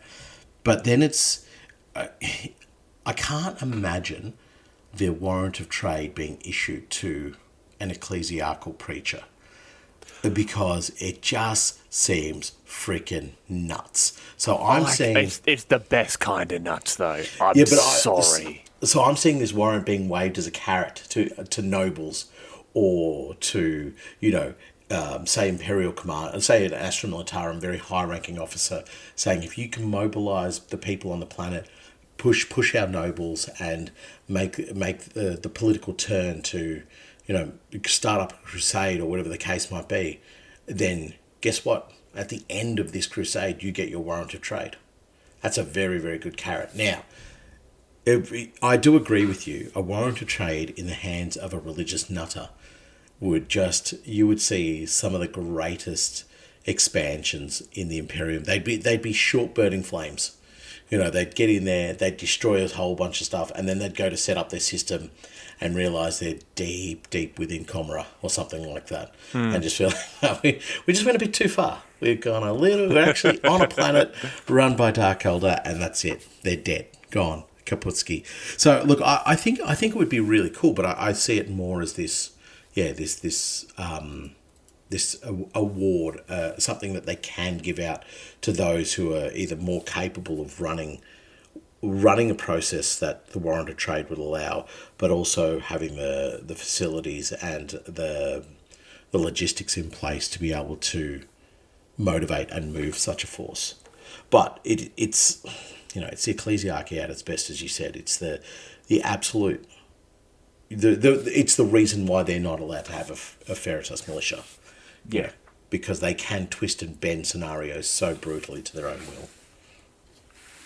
But, I just think it's... And that's really all we need to say about this. It's literally the Frateris militia in space. You could just imagine they're the ones piloting this ship into the oncoming Orc fleet. And the crew's sitting there going, what the hell? And the preacher's like, mate, don't worry. The Emperor's going to protect us. And the Orcs come close, and they're fired the boarding torpedoes into the ships, and the Orcs are like, wah. They get in there, and they're met by just thousands of frothing maniacs who are just throwing themselves into the teeth of these Orcs. And the Orcs are just like, I don't want to fight anymore. I want to go home and study philosophy. Painting themselves purple to sneak back onto the boarding torpedo ships and just get the hell out of there. Yeah, look, I've mentioned this image on the podcast before about. There's a great one from the Empire where you've got the flagellants in the streets whipping themselves. And that's what I can see as the Imperial citizenry. It's almost like tone down the Sisters Repentia and minus the chainswords and put like lumps of poo and, a few sharpened bits of metal or maybe a stick, maybe at a stretch, a lasgun there. And that's what this mob would look like. And that would be, you think though, say if you're successful, that's your starting population for your with your warrant of trade. That's what you're taking to a planet and going, see this warrant of trade? It allows me to take all these people here and get a tie. Oh no, they've killed the local population already. Okay, good. They said the Emperor's name slightly wrong. Okay, fair enough. Yeah, but I love it. I love it because I can just imagine how insane it would be. But I can imagine that the specialist troops they would have requisitioned would be sisters, like Adeptus Sororitas. Yeah. They would have almost like a full like menagerie of the different sisters orders, from the Hospitalia to the sisters, is it logistic, not logistica, Lorekeepers, all of those, like the translators and all that sort of stuff. But I would love that. I think that is such a cool idea. And shout out to our girl Argenta. But yeah, no, I love it. Okay. Moving forward, another great way. Political expediency. Just as some servants of the Imperium are granted the Warrant of Trade in genuine thanks and recognition for their services to mankind, others are granted the rank because the alternative would be far worse. Throughout history, men and women granted leadership over an Imperial crusade fleet have conquered in the name of the Imperium, only to establish themselves as rulers of the new realms. Sometimes these leaders have maintained at least a semblance of fealty to the Imperium, with the Adeptus Terra accepting the new regime so long as tithes are paid and other obligations met. Yet on many other occasions, these rulers have become so accustomed to absolute power that they desire to hold on to it for all time, rejecting their imperial masters and setting themselves up as the total rulers of the regions they have fought so hard to conquer. The only recourse in such a situation is yet another crusade to dislodge the pretender. Far better then to avoid the situation entirely by keeping the conqueror distracted with yet more regions to conquer, leaving the administrators of the Adeptus Terra to complete the pacification in his wake. Many a warrant of trade has been granted in order that a Lord Militant might simply conquer region after region until they have expended their forces and are no longer a threat, real or potential, to the wider Imperium. Guys, Billy is far too good at this, and his troops love him just a little bit more than they seem to love the Imperium. What should we do? Let's give him a warrant of trade, point him in the direction of, like, Galactic East, and say, go get him, son. Yeah, go get him, Tiger. Hook in. That's it. Yeah. You literally talked about this earlier. So we don't really need to dwell too much on it. This is where I agree with you.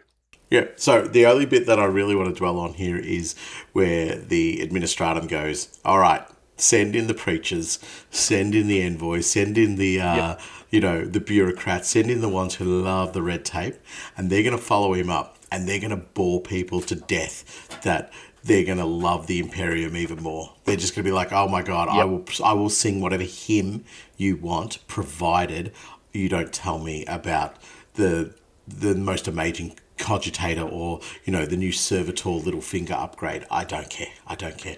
I will praise the Emperor. Can I join the crusade? No, that crusade's moved on. And then I just love the fact that that's the way they burn out a warrant of trade, because and I didn't mean to dabble in this, but I will. The warrant of trade is venerated in the most highest of esteem, right? For sure. It's top of the pyramid for humanity outside of the Adeptus Astartes. So it is such an important thing, grants so much power, so much influence, but yet the administrator will hand them out just because they know this particular individual will either bend to what we want them to and we will take over their systems, or they're going to burn themselves out to the point where we could actually just go in and wipe them out with a significantly smaller crusade force than what we'd initially have to plan to recapture the worlds that they had originally captured. So that, to me, diminishes and devalues the warrant of trade in a way as well, because it's simply something they hand out to go, here, go forth and capture and tithe and do all this. And if you keep turning into a nut job and keep going, we're going to get you to a point where you're easily displaced. Now, they're not going to take that warrant of trade back, because that warrant of trade is what would have been used to motivate so many millions of Imperial citizens to go ahead and do this. So many millions of Imperial citizens on worlds to listen and to obey. They're going to hand this over to somebody who they can, I guess, control a little bit more with the hope that the power doesn't go to their head. It's again, it's so venerated, but it's cheapened when it's handed out in this particular way. I think it's even the way that it's handed out via the ecclesiastical method seems more prestigious. Where it's we're fighting some great grand crusade, whereas this is, please just keep going till you're either cooked or you bend to our will. Which is, it's like the worst version of the Macarian Crusade. No, that's exactly what I was thinking. Yeah. Yeah, where he genuinely wanted to push forward and Yeah. continue conquering for the Imperium, but his forces literally just couldn't take it. That was that was accidental. That's not what was designed. Though personally, I think maybe they did design it that way because they didn't want Macarius to possibly be seen as a living saint. But that's neither here nor there. He would have got a warrant of trade. He would have got a warrant of trade. He would have. No doubt. I don't think he would have, actually, because I think he would have been in a type of position where he could have denied it and continued leading a crusade. I think he would have been forced to take it just to continue. That's okay. So I think he would have been forced to take it, but in a way that says, now consolidate. For all the greatness you did for the Imperium, consolidate and tithe these planets. Get all your men and all your forces and tithe them and begin to feed back to the machine that fed your armies. Yes. But obviously he died before that could happen because he was too great. He was almost Alexander the Great. Same story, but anyway, go on. Yes. Now, another way of becoming a rogue trader is through the greatest form of all, reward. The most coveted of rogue trader warrants of trade are those that have been granted in genuine recognition of great deeds performed in service to the Imperium. Often such a reward is not consciously sought, and as such may come as a surprise to the recipient. A warrant of trade granted in this manner will be gifted to the recipient in a lavish ceremony, attended by the great and the good of the Imperium's highest officers. Many great men and women will attend, often in the hope that some of the glory and prestige will rub off on themselves. The recipient is likely to have gathered about them many powerful allies who others wish to be associated with. Some might even have forged connections with Space Marine chapters, sector lords, admirals, or inquisitors. The deeds for which a warrant of trade will be rewarded are many and varied, and there are no set definitions or conditions set. Military service is a common route by which such warrants are gifted, but so is mercantile or political success. There is a darker side to a warrant of trade rewarded for such deeds, however. The sponsor of the granting, the individual who lobbied the powers that be for the recipient to be rewarded in such a manner, will often expect some form of recompense or recompense. I can't believe I just mispronounced recompense. Some favour that might not be called in for many solar decades, but called in it will be, and almost certainly at the most inconvenient time for the rogue trader. So these are your genuine heroes. These are your Solar Macarius. These are your generals and admirals and commanders who have conquered systems and who have come to retirement. We mentioned the military sort of granting earlier, but this is where they're seen as the resource that they are. We cannot let this person retire. They may not be able to serve on the front lines, but they can serve on the front lines. Like they can keep going. But it's in true Imperial fashion. It's also, but the one that's pulled the strings to help you get it, they're going to screw you in 30 or 40 years or so. Yeah. So, I'm totally with you in yes, and, it needs to be handed out to the military commanders and all that kind of stuff. Yeah, fantastic. Just like they get the guard regiments who are finally going to retirement and they're like, you can go populate an agri-world or something like that. You don't necessarily need to go back and be recycled back into the fighting. But, I think the idea of having a mercantile or political style candidate who is presented with this, they become a stronger rogue trader because they would have seen the machinations of all the other nobles around them and all the other political figures and all the branches of the Imperium all trying to get their little cut of this pie, and they've still managed to work their way to the top where they've been handed a warrant of trade, and as you said at the start of the read there, the most venerated way of getting a warrant of trade through achievement, through merit, I guess, rather than, Yes. please go burn yourself off in some distant part of the galaxy, or, this will be handed to you if you lead some religious nutter crusade. So that particular way of doing it, I think they become stronger and more powerful rogue traders because when they're told, when they get the handshake and they're told, I'll come back for my pound of flesh later on in 30, 40, whatever, how many years it is, they would be expecting that. Whereas the guard commander or the Imperial Navy officer, the admiral, might not see that.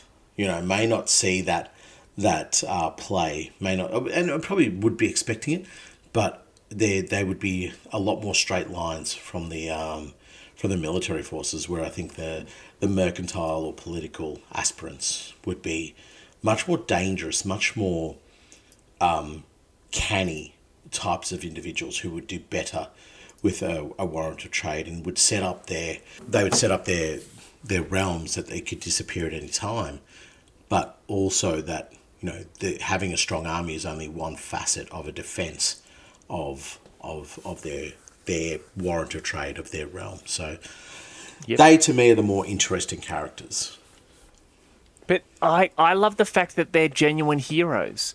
They're genuine good guys. They're genuine, they're the men and women who actually went above and beyond for the Imperium, and they've been smart enough or lucky enough, however you want to describe it, to have reached out and formed these relationships with other massively influential people within the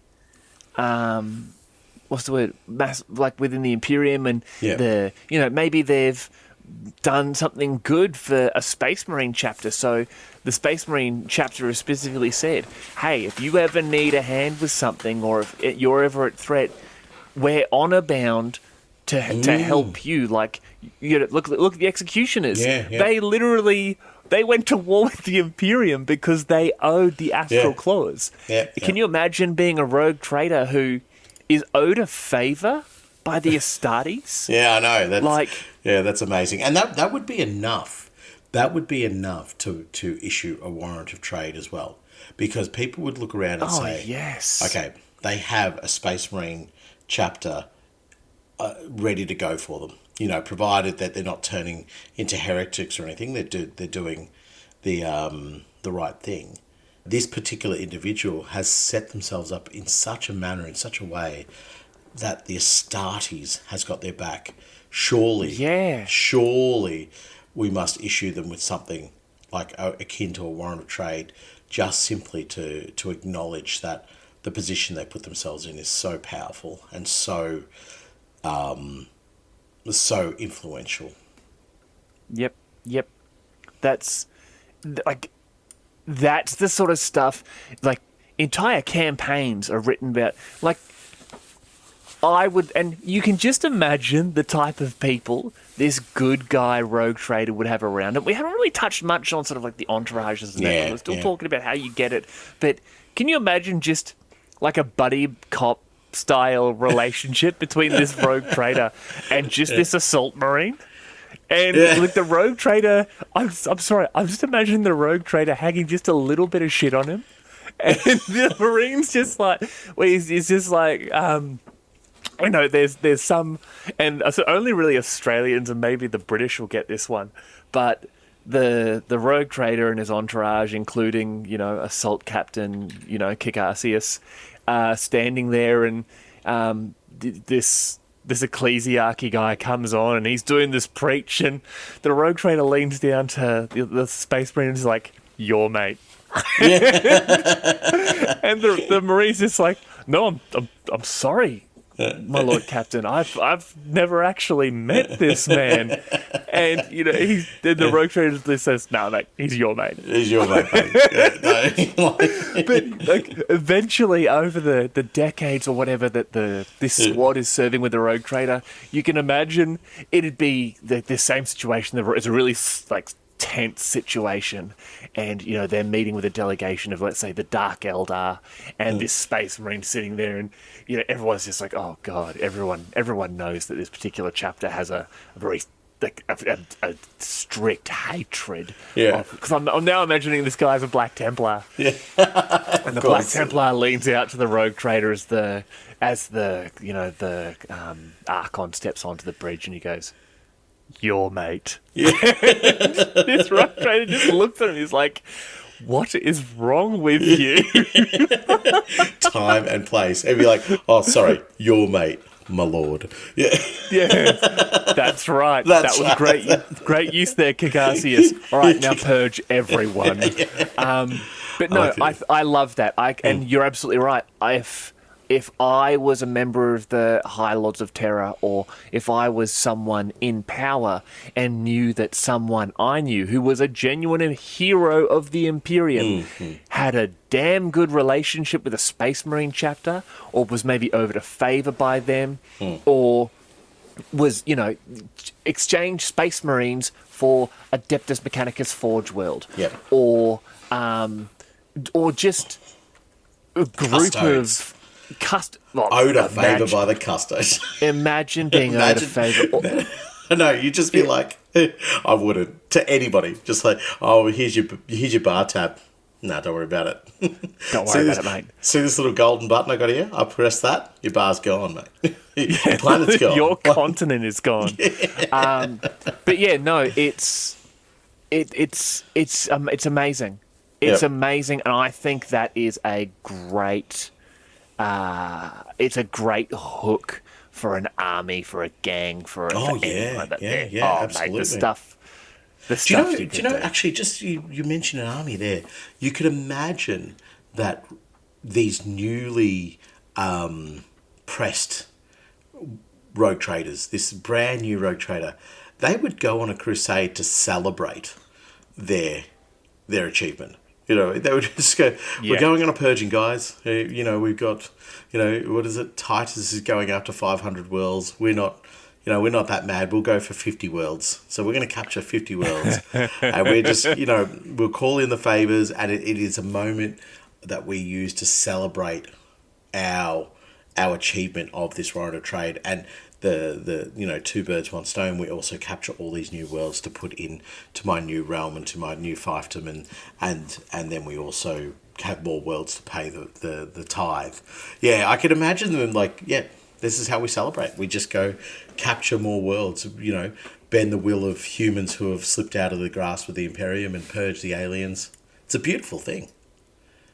Or make friends with the aliens, but that's okay. Boo. Now, we're coming up to our last, I believe, 2 ways of sort of the most common methods of getting your Warrant of Trade. Now, something I actually am very proud of in regards to our podcast, because this is how I actually push myself to become the first ever 21-time best sports international world champion. What? It's the act of self-promotion. Now, to have risen to a position of influence and power within the labyrinthine structures of the Imperium's bureaucracy, an individual must, by the force of their own personality, be exceptionally driven, just to be noticed amongst the teeming billions of the Imperium. One must be willing to promote oneself with ruthless efficiency. The types of people that attain such lofty stations might be noble and self-sacrificing, but it is just as likely they are ignoble and self-serving. For those of rank, a multitude of ways exist to attain every conceivable personal ambition, and for some, the Warrant of Trade is the ultimate goal. Just why a highly placed official would desire the Warrant of Trade will depend on their own particular, sometimes flawed personality, and the manner in which they attain it will depend on their circumstance or on situations they can engineer.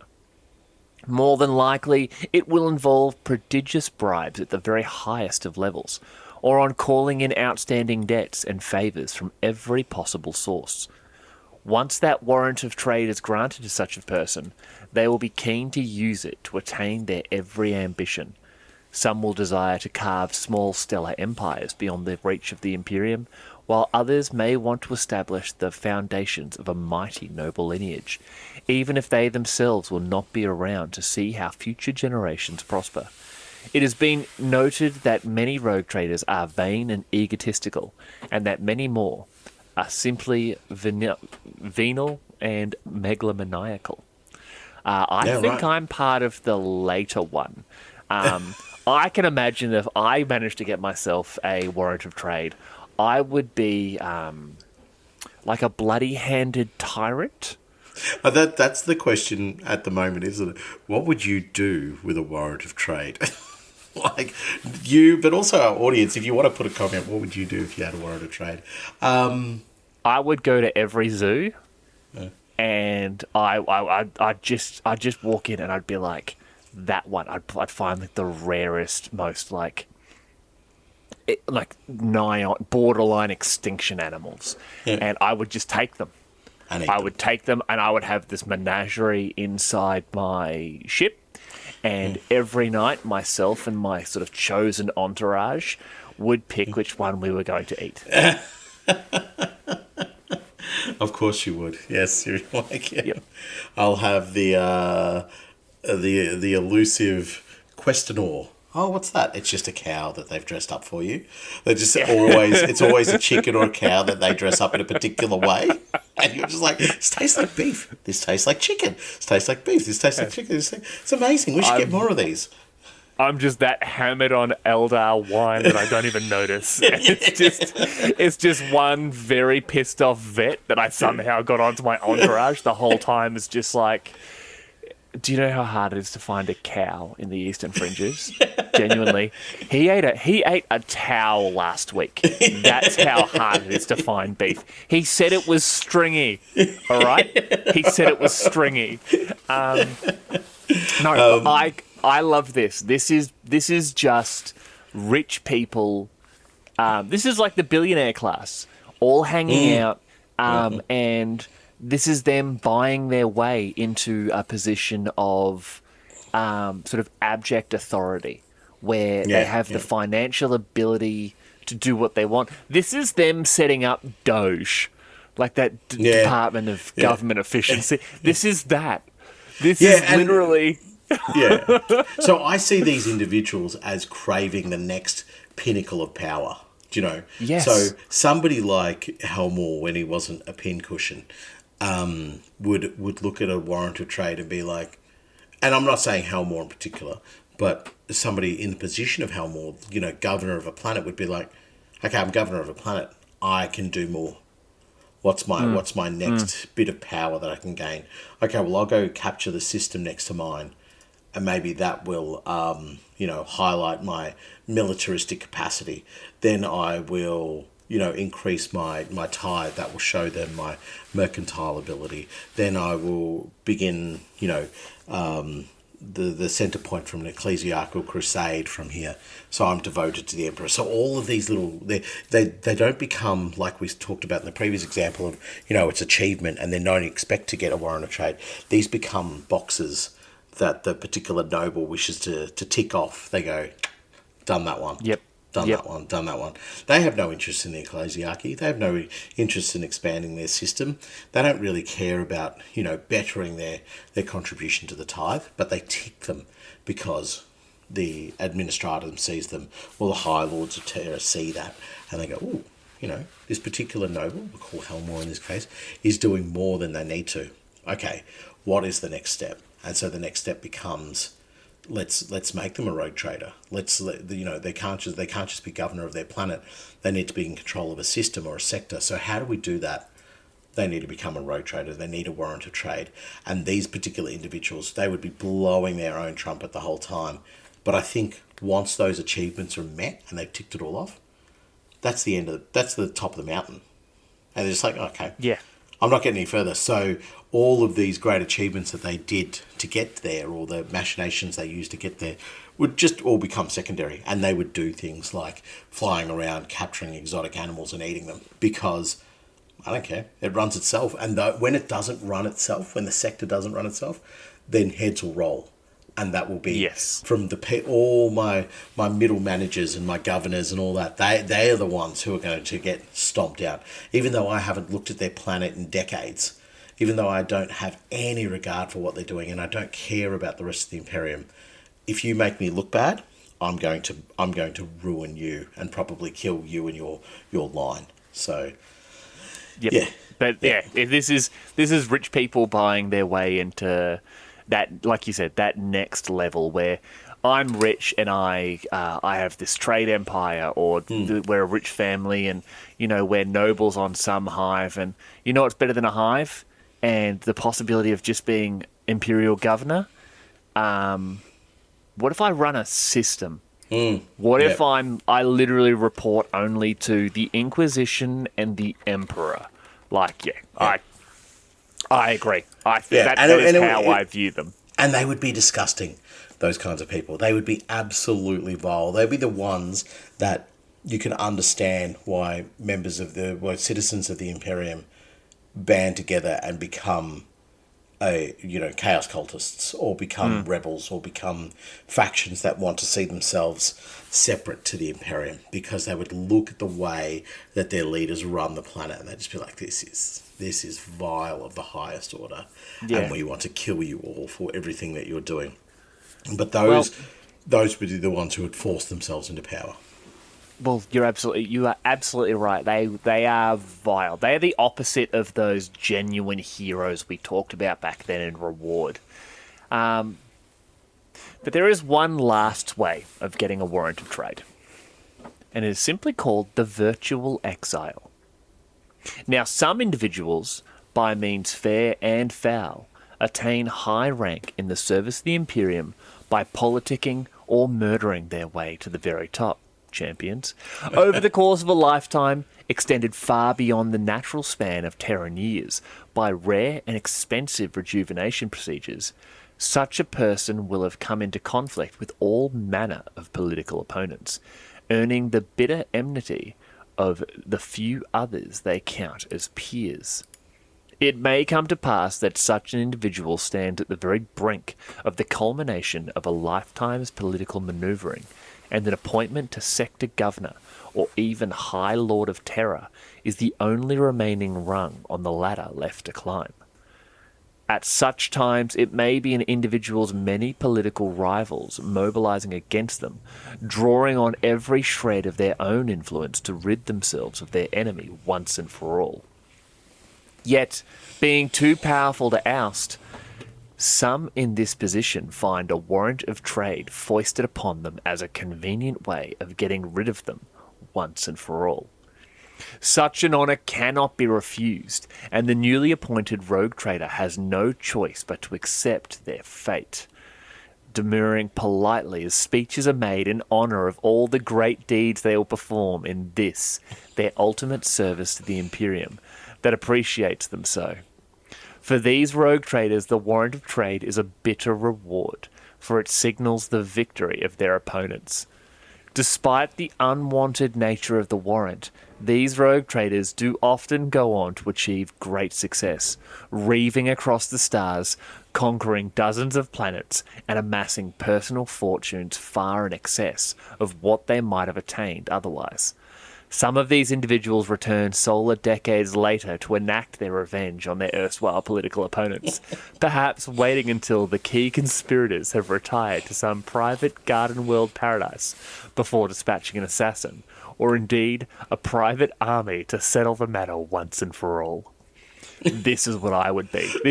Given my option, this is what I pick. So this rogue trader, I could just imagine just being told they're getting the warrant of trade. They'd be like, "You son of a," and then just like it cuts to a crusade of them just in like almost like Angron type rage of just like next planet.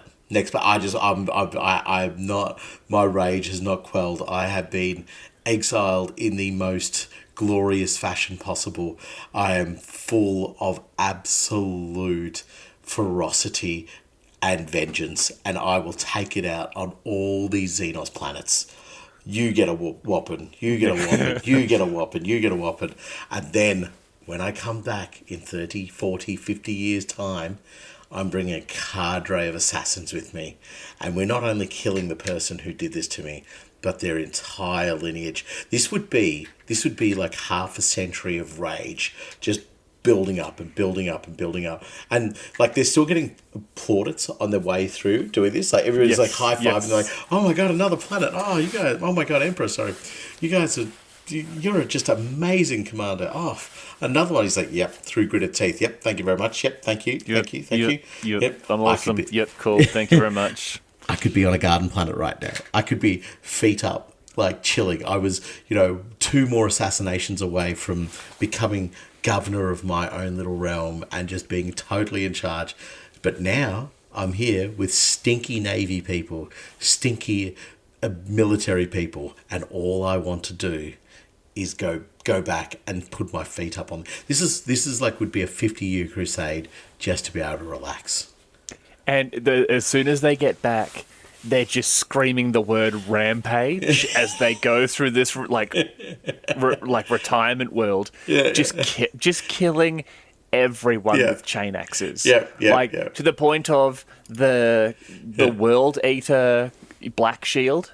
The guy who's been around since the Horus Heresy, but remained loyal to the Imperium, who was a member of this guy's retinue, is like, Bill, you need to calm down. Dial it down, Chief. Because he's just screaming rampage. Because he's inserted his own version of the butcher's nails into his brain. Except he paid a Drukari homunculus like $50 to hammer literal nails into his brain. And just attach them to the activator switch of my chain axe. So every time I pull that trigger, I get a zap in my head and I get so angry. I just want to and braid my hair. Braid my hair, give me chin spikes, strap some wings to me. I think I have a vision of what I want to be. And I'm going to be the angriest Ron you'll ever... Don't call me Bill anymore. I'm Ron. Just call me Angry Ron. Yeah, no, it's... he gets so angry that a bunch of random world eaters show up and they're just like, Dad? So, you came home? Yeah. But I love this. Yeah. Like this, do you know who Hugh Glass is? No. Okay, have you seen the movie The Revenant with... DiCaprio. Leonardo DiCaprio? Yeah. So the character from The Revenant is based on a real man by the name of Hugh Glass. He was basically like a genuine badass. Like he was terrifying. He was like a trapper in like the 1800s. And he was like, and trappers back then were explorers, they were frontiersmen, they were soldiers, they were mercenaries. Like they were, and that scene of him getting like just dominated by that grizzly bear, it actually happened to Hugh Glass. And he was then abandoned, and then like his back was torn up. He actually had like a broken leg. The cuts in his body were so deep that his ribs were exposed. Like, yeah, right. Okay. Holy mackerel. He was hurt, and he was the whole time screaming the word rampage as he got back to the people that abandoned him. No. That is how he wasn't actually screaming the word rampage. But in my mind, he was jamming nails into his own brain. This virtual exile, I picture as Hugh Glass, because they basically get kicked out, and he goes, okay, cool. This is what I'm going to do. I'm going to be the most powerful, successful rogue trader, and all this anger and frustration because I was an absolute kitten's whisker away from becoming sector governor or high lord of terror, or I was going to be it, but they've screwed me. They looked me in the eye, they spat in my face, and they screwed me. And this, Billy Ron is now rampaging his way through the Eastern Fringe. I'm really focusing on the Tower lately. Get him. And he is going. They are going to town. Yeah. Billy Ron and his crew are just doing it. And then 30, 40, 50 years later, this one ship is now back as a fleet of just, I'm picturing like Cobra frigates, I'm picturing swords, like the whole, and they come back and I can just imagine he walks into the palatial hall because I'm picturing his dad has basically said, no, your younger brother is actually going to be in charge. And he walks in there and he pulls out that chain axe and kills everyone. And then he sits there and he looks down at everyone. He kills everyone who did him wrong. And he looks at them and says, I don't even want it anymore. Yes. And because he's now richer and more powerful. Instead of controlling a planet, he controls damn near a sector. His trade empire is so powerful where he pays his own tithe. He has a guy at the the Adeptus Terra that if he slaps the astropath, that call gets answered straight away. That's how much money he's paying, and he's like, all I wanted to be was in charge of that one system.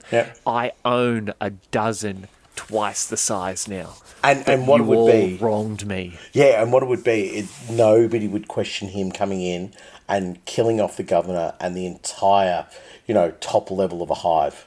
And just being like, the rogue trader, this great rogue trader has done it. There is a reason for it. Their justification will eventually come, but there's no questioning it.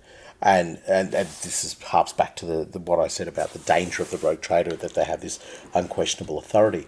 But nobody would bat an eye. There would be certainly people who would scarper and run away from the fear and the threat, but there would be so many who would just be like, yeah, cool. All right, we're going to get a new governor. Let's fight amongst ourselves, amongst our nobility, to see who's going to be the next one, because Billy Ron doesn't want this. Billy Ron just wanted to kill. Billy Ron wanted his revenge. And I can just imagine he just turned to the Adeptus Terra fella that he's brought with him and gone, it's yours. You're the governor. I don't want it. I don't care. But I want everyone to know they did this to themselves. And he just leaves. And, the local Arbite station and all that, they're just looking at it and going, I'm not telling him no. Lex Imperialis, mate, did you... He has Space Marines in tow. Did you know what he did to War Grishnak? He literally built a mound of skulls and sprayed an Imperial Aquila over the top of it of the entire war. I'm not telling him what to do. What was he originally? He was literally the first in line to rule a hive. Wow. Well, through spite, all things are possible. Yes, exactly. Absolutely. And that's the way I see this as well, the rage and the fury of this individual. And same image that I have as well. They are so close, and that's why they get deposed. And they use that as motivation to come back and be like, I'm just going to rip this sector a new one just to come back to this planet, just to prove you're wrong. It's like going back to your high school reunion and just punching the suitcase out of 3 or 4 people that you didn't like. Just being like, yes, I am the king now. And then you obviously get arrested. You get given a warrant of trade and you're booted off to the fields to go find your fortune. So, it's similar circumstance. No, it's ridiculous. It's ridiculous. I love this because you can just imagine every one of us has done it. Like you've been in a job and everyone's just like, when you interview for that job, it's yours. It is so dumb to think that anyone else is going to have that job. You've been the acting boss, or you've been the one driving development, or you've been busting your ass digging holes, better than anyone else, whatever it is you do at your job. And all of a sudden, it's just like they give it to someone else, and it's just the rage you feel inside. Like, you hate everyone involved with a passion that only the Black Templars and some of your angrier Chaos Space Marines can understand. Yeah. And you just like, nah, everyone has to die. Every single person here has to die. And so you bide your time, you build power, and then when you hit them with a tire iron one day when they're leaving the gym. And now I'm not allowed to be a teacher anymore.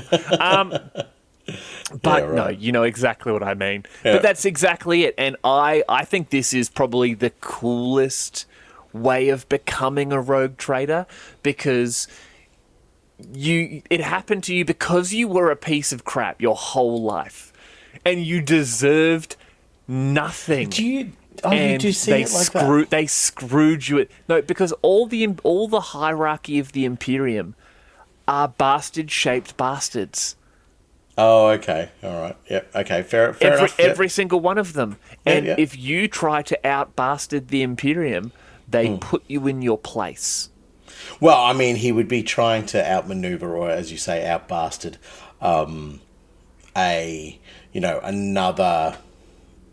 another rival for that particular position. But I also see it as like, perhaps this is the son of a noble who is the most aspiring, has done the most for the hive and so forth, and then is undermined by the sneakiest son, or the one who's the most corrupt of the siblings. And so comes, like, I see this person as potentially having a noble spirit, and that's where the rage comes from. Like, I did everything right and still lost, I can't imagine everyone coming against someone like this. No, but I'm saying because they were noble. No, but I'm saying you've got somebody who has the right strings to pull, who gets this noble person offered a warrant of trade. You know what I mean? Saying, look at how you're an exemplar of your hive. We shall give you a warrant of trade and allow you to go expand your empire. And it's also all on the basis that the particularly nefarious and shite son or daughter is the one that has made this happen, so that they can rule over their little spot in the galaxy, thinking that the warrant of trade would get their sibling killed. You're absolutely right. I agree. Yeah. So yeah, well, those are the different ways. So I understand, like, I've sort of sprung this on you, but those are all the different ways that you can sort of become a rogue trader. Now, this has already been a really long episode. It has, and it's about to get longer, Nathan. Oh, nice. Okay. Because we're going to talk about some of your favourite parts here.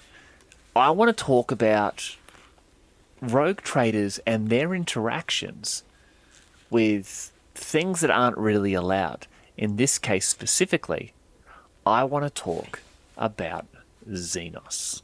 The reason I love this so much is very, very simple. Now, rogue traders, given the very base nature of their sort of existence and their job, they are required to trade, right?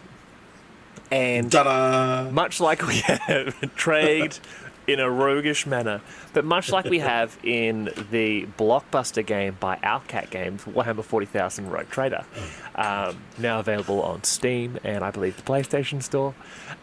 We are not sponsored, but we will take a sponsorship. I would so happily be sponsored by them. You interact with a lot of Xenos, and in fact, I recently discovered you can get multiple Xenos in your warband, or sort of like your retinue. Now, the type of Xenos you're going to be interacting with would obviously be dependent on what region of space you're in, or in fact, sort of what exists within the region of space. So, for example, if you're near the Eye of Terror, or now the Cicatrix Maledictum, you'd be dealing with a lot of Eldar. Like, you'd be, or in areas that the Eldar frequent, you'd be dealing with a lot of Eldar. If you're over in the Eastern Fringe, you're going to be dealing with a lot of Tau. Maybe you're specialising in trade with the Tau or the Eldar. You may end up with members of these species, or even intermediary species, used to communicate with them or in your retinue. Like, if you're trading with the Tau, and they think they're being super sneaky and saying, well, why don't we put this water-cased member on your ship, because they're obviously trained in diplomacy and trade and communication, and you sit there and go, absolutely great, and the Ethereals think they're so cool because they're like, this will help spread the greater good, and we can continue being evil bastard-shaped bastards and take over the entire galaxy. And in your mind, you're thinking, this blue cowfish is going to taste delicious with a mint jelly later on. But before that, we're going to use them to trade with some of these Xenos species that may have negative interactions with the Imperium as a whole. If you're dealing a lot in Eldar space, you may wind up with Eldar Rangers, or maybe even a Corsair. You could wind up with Drukhari, obviously, because they're sort of, if you're dealing with Comora, and something you mentioned earlier, a great way to deal with the Dark Eldar is, like you said, if you go to these feral or feudal worlds, right, and you round up just a whole mess of people, you could sell them to the Dark Eldar. Yeah, 100%. And instead of money, that's what they would want. That's what they would want. They want people, because obviously they get the strength through the pain of other species. Yeah. Kind of like toddlers, but they would be willing to trade weapons or armor or goods that they've seized on their raids for just straight up flesh. Yeah, but so when you mention the different types of Eldar, the one that I would probably be the most accepting of, and it's very, very mild. Do not say Exodite. I didn't even think of the Exodites. Exodites aren't a real thing. They're made up. Have I ever told you that I hate the Exodites? I have no problems with hating the Exodites. No, I hate the... No, now, people are going to be like, oh, but they're so cool. They're like space elves riding dinosaurs. Riders. And I love that. Dino Riders, Questar was my homeboy. Actually, I was more of a Krulos fan, but that's, neither here nor there. Yeah. I don't like the fact that they basically were the cheese-eating surrender monkeys of, like, the 30th millennium, where they were like, hey, you guys are having a lot of fun. We are not down with this. We're going to go space Amish and just piss off to these, paradise worlds and just hang out with dinosaurs. That, by the way, we introduced. They're basically foxes. For those who don't know, foxes and rabbits were introduced into Australia, and they decimated the local wildlife.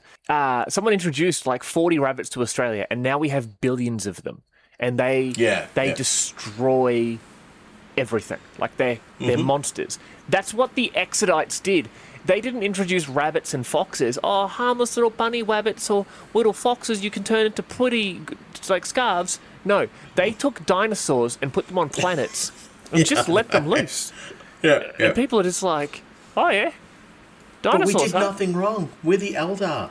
We're more than happy to work with the Imperium. No, you're not. No. You would happily kill every single human to just save one Eldar. The only the only Eldar I genuinely like and think is cool, it's two of them. It's Ivrain and the Vizark. Who's the Vizark? The Vizark is the incubate. The Vizark is a Craftworld Eldar who was a former, like, what are the sergeants of the Dire Avengers called? Like, Exarchs? Exarch. He's an Exarch of the Dire Avengers who fell in love with the woman who'd become Ivrain and wound up in Comora and became, like, the Exarch of an incubus temple. He was much of a badass that he walked in there and became the boss of an incubus temple. Yeah, right. And now, like, is basically, like, making movies, making songs, and fighting around the webway with Ephraim. But anyway, I digress. Right. I don't like the stupid the Exodites. Yes. The Exodites. Not for what they do, but for the fact they were like, oh no, don't stop having fun, and went with their they packed up their dinosaurs and made their own weird cults of basically wood elf, space elf, dinosaur riders. But what Eldar do you think would be cool to have on your... Getting back to... Because I've changed my answer. Yeah. Oh, okay. The first answer is always none, right? Fair. Yes. See them, kill them, move on. Make movie, make song, fight around the webway. Got it. If you had to take one form of the Eldar, or Eldari, I think they're known these days, would be the I have forgotten their name because I've only got Exodite in my head. It is the clown ones. The Harlequins. The jesters. Harlequins, yes. Oh, dude. If a Harlequin showed up and was just like, hey, dummy, I'm part of your retinue now, my only answer would just be, let's do this. Yeah, that's the only one that I would accept, because from my knowledge of the history, and a lot of their lore has changed since I last sort of dabbled in them, but my knowledge of their lore is that they are all about just keeping the wheel turning. It's always about the positivity of the Eldar, but that's how they were able to fight alongside the Dark Eldar and the Eldar, because they're able to keep everything rolling in the right direction. So I think the Eldar are just as deadly and as dangerous as the Dark Eldar, but just in a different sort of ideology. I would also think it would be so badass if as a rogue trader I could get a contract with an incubus and just hang out with him. Imagine him, the assault marine guy from before, kick Arsakis, and you'd be like, you're not allowed to kill each other, and they'd just be staring at each other the whole time. And once again, I think they'd end up forming a pretty cool friendship.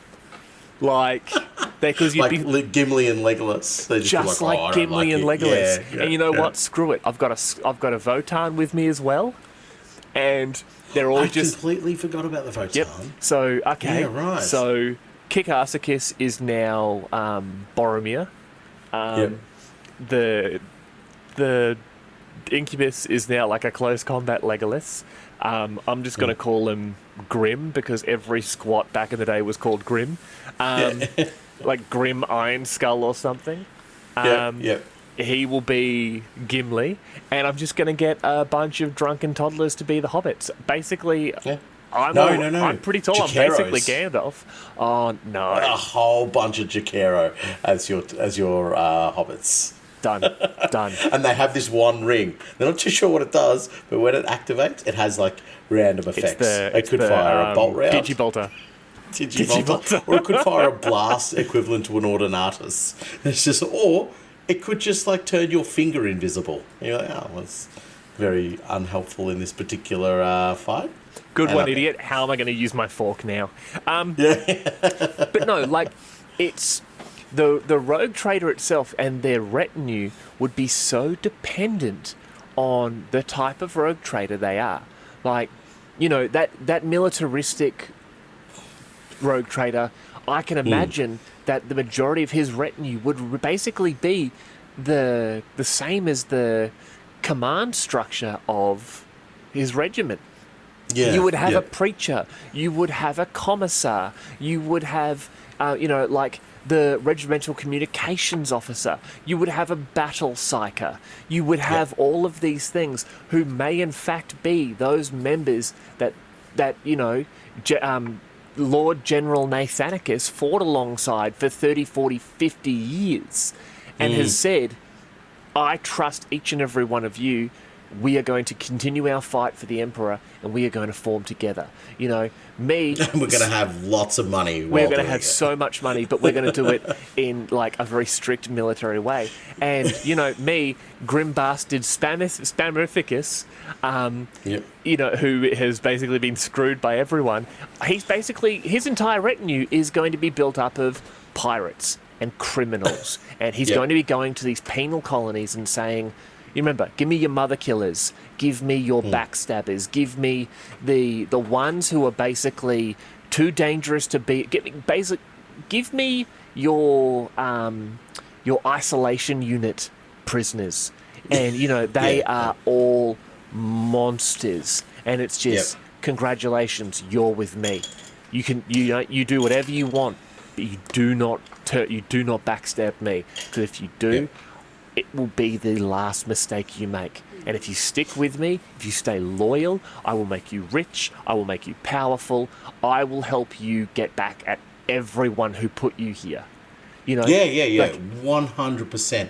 And I think the other thing with the retinues as well is, when we look at, like, say, Inquisitor retinues and Rogue Trader retinues, there is a concept to see what they look like within the structure of a tabletop game. So you might go, there might be 10 members, or there might be, anywhere between 5 to 10 or something along those lines.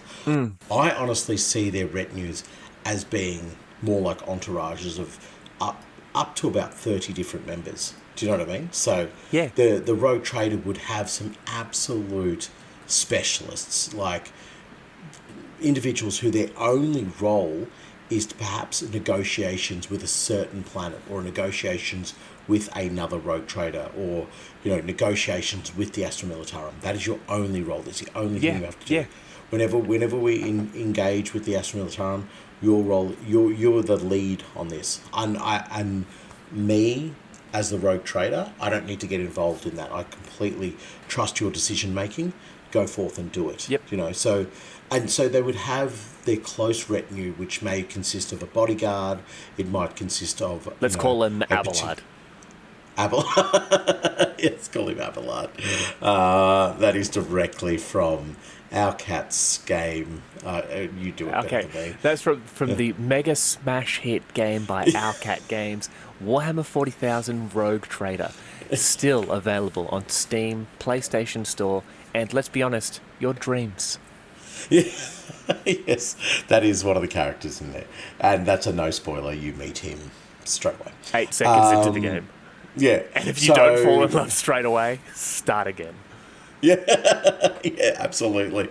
But yeah, I can imagine the retinue consisting of something like a particularly elite bodyguard member, a particularly trusted advisor, and then just this, you would have a close knit that would be around that 5 to 10 range, but then you would have an expanded entourage / retinue, and that's where I could see, perhaps there are some Xenos involved in those areas. Perhaps there are, members of the water caste, or even other members of the Tau caste system who are involved in that level, so as that they can probably keep an attempted eye on the Rogue Trader and the Imperium Greater.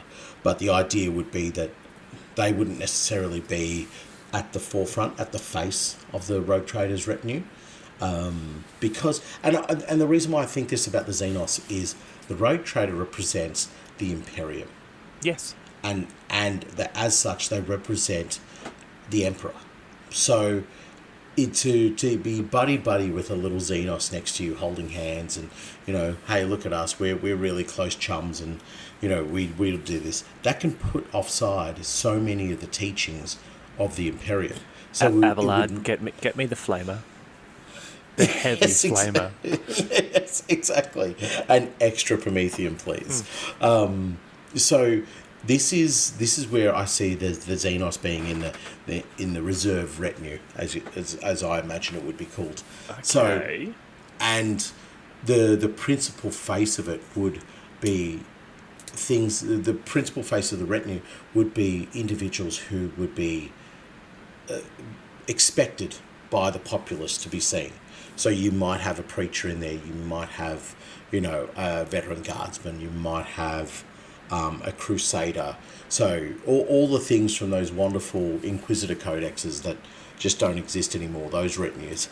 You would see all these human faces. You would see all these human representations of what life is on the Imperium. So you might have a scribe or a servitor, or all these things that are so familiar, and they go, that's my leader, that's my representation of the Emperor, and that is who I wholeheartedly follow. Now, in the back ranks, you might have quite a fair few Xenos. So be it. That's what's required. I will say, though, this is, if we're talking about an Inquisitor, I feel very different. I think an Inquisitor can just roll around with whoever they want. I disagree. I actually disagree. I think... You're wrong. No, I think because Inquisitors still have to report back to someone, they still have other Inquisitors around them, whereas the Rogue Trader, until they are specifically in contact with the Imperium, the Rogue Trader is the Emperor. They are the representative of the Emperor, so they, on their ship, they do what they want. So I would see no problem with a Rogue Trader who is in the Eastern Fringe specialising in getting technology from the Tau. I would see no problem with them having a disgraced former member of the Adeptus Mechanicus who was censured for wanting to interact too much with Xenos technology. I see no problem with them having maybe a fire warrior who's become disillusioned with the greater good, or a band of Kroot mercenaries that they've hired as protection because it's a little bit hard to get proper troops in the Eastern Fringe, but the Kroot mercenaries are everywhere. Or they may have, how is it said, Loaxidal, the axolotl murder reptiles. They may have a few kindreds of them, or you are dealing with pirates and if this is a crusading rogue, sorry, did you? No, this is just cruising around in the Eastern Fringe, getting Tau technology and getting information, and then taking that technology back to the Imperium and saying, "Hey, check it out! They have plasmas that don't kill everyone that uses them. Here you go. Heretic. Here's a bunch of them." But they're not heretics because they have a piece of paper that says they can do it, and that tech priest. It's heretical technology. Look, that tech priest is seeing that technology, breaking it down, and making improvements to the Rogue Trader's ships or his standing army. This is where that Kroot warband you were talking about before, with lasguns and lightning claws and bale eyes, come into play, because that tech priest who's become quite comfortable around the Kroot is now saying to them, well, hey, instead of a peg leg, what if I make you a bionic claw? Or or give you something that's more functional than what you currently have. But see, again, I see this in the background of the Rogue Trader. Now, perhaps a Rogue Trader that is doing that kind of mission, hunting down the tech and having lots of interactions, yes, absolutely.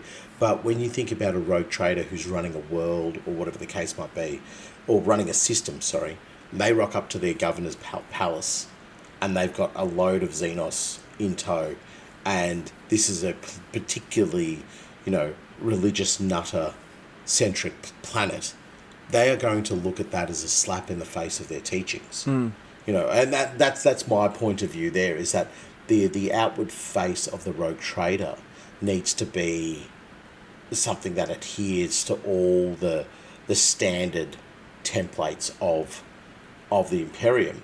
But I agree with what you're saying. You make a fair point that Rogue Traders who are tasked with a particular mission, go out there and grab Xenos technology or interact with this particular colony or whatever the case might be, they are going to have larger numbers of Xenos that they lean on. And if they are in areas where, the militaristic resources of the Imperium are not there, they are going to take on mercenaries. They are going to take on those things. But I don't think those are things, you couldn't bring, 100 Kroot mercenaries to an Imperial world and be like, all right, boys, disagree. We got the weekend off. Disagree. No. You could take them. You could definitely take them with you. If you could not go to an Imperial world, you could go to an Imperial frontier world. Absolutely. You could go to one of the worlds within your protectorate, and basically, absolutely, you could go if it was in your protectorate, if it was in your territory, and you went there, you would land on your planet, and you could say to your crew, go to the forests, be back here in a week. No, see, you're misunderstanding what I'm saying. I'm talking about putting them into a lucky 7 and saying, "Here, boys, this is your bar for the weekend," or something like that. You couldn't do that. Disagree. There are instances of it happening in the novels. For example, in the Last Chances books. Okay, I'm going to contradict myself. It was on a Tau-controlled world. But no, it was a mercenary bar that there were multiple alien species as well as multiple humans drinking around each other. But if your planet is controlled by you, the rogue trader, where your word is law and everyone knows part of your standing army to conquer the worlds of the galaxy for the Emperor is made up of Xenos, no one is going to pick a fight with your Xenos. Because they are your soldiers, and if they screw them, you screw them. So, sometimes I think that my hatred of the Xenos, or no, it's not my hatred of the Xenos, it's my desire to have the Imperium for humanity and for humanity alone, and that is for the whole galaxy. Sometimes I think, maybe I do put that on a little bit. Everything you're saying there, if I was in that bar, I wouldn't care. They are Xenos filth. They shouldn't be here. This is a human world. Get the fire truck off my planet.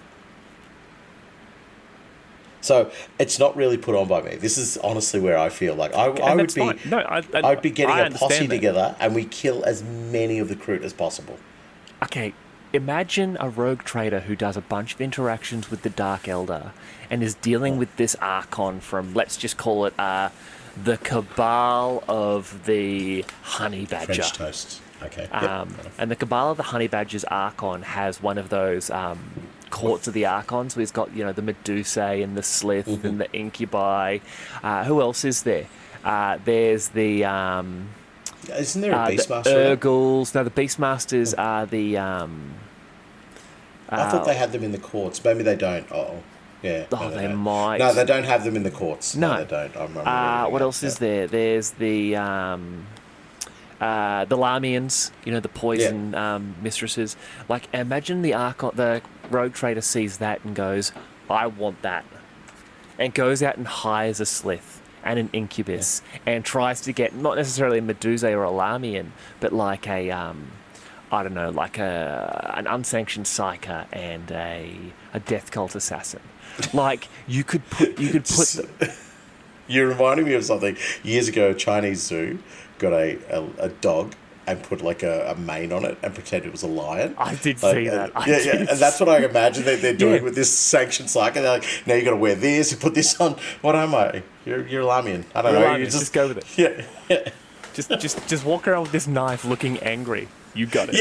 Yeah. Perfect. But like you could do anything. Your confessor rogue trader, like we said, could have a bunch of Sisters of Battle, or has picked up some Sisters Repentia, and basically uses them Go as for your life. Yeah, Yep. But But don't have the Xenos. Don't bring the Xenos to my Imperial world. Imagine if he's got an ecclesiarchal conclave as one of his planets, and he brings this filth. No, that's the thing. He brings these Xenos to the planet. He's not going to. He's not. But that's my point. My point is you cannot take this nonsense to Imperial worlds. You can, but you need to be tactful about it. You need to... It's time and place. It's time and place. Like, over the years I've learned, I can't just ask people if they know what Necromunda is and spend 4 hours explaining the differences between pre-Aranthian succession and then post-Aranthian succession and being like, so do you understand? Angry Goat, do you get it? And these people like, please just change my light switches. Please. Just do your work. Go. Not until you tell me what game you think you would play. Yeah. Like, come on, just give me your credit card. Yep, we're going to gamesworkshop.com. Yep, go to there. Good. Now, pick a gang. Yeah. Pick a gang. But no. Like, so, look, I mean, this is the point about Xenos in a rogue trader retinue. I will stand on this rock, I will die on this rock, that they shouldn't be included in the close knit of the retinue, but within the wider retinue or the entourage. Go for your life. Put them all in there, that they stay on the ship They are shunned. They are treated as second class by the rest of the Imperium, which is fine because the end goal is the galaxy is for humanity. Okay, I disagree. But Nathan, with all of that, we've talked a lot, and we are going to start wrapping this bad boy up. But at our very core, we are still a Necromundan podcast. Yes. Now, I want to look at rogue traders from the Underhive perspective. So, a great thing that I've sort of read here, and sort of an idea I keep coming back to, is the ships of the rogue traders. Okay, so for example, I've pulled up the Cobra class destroyer.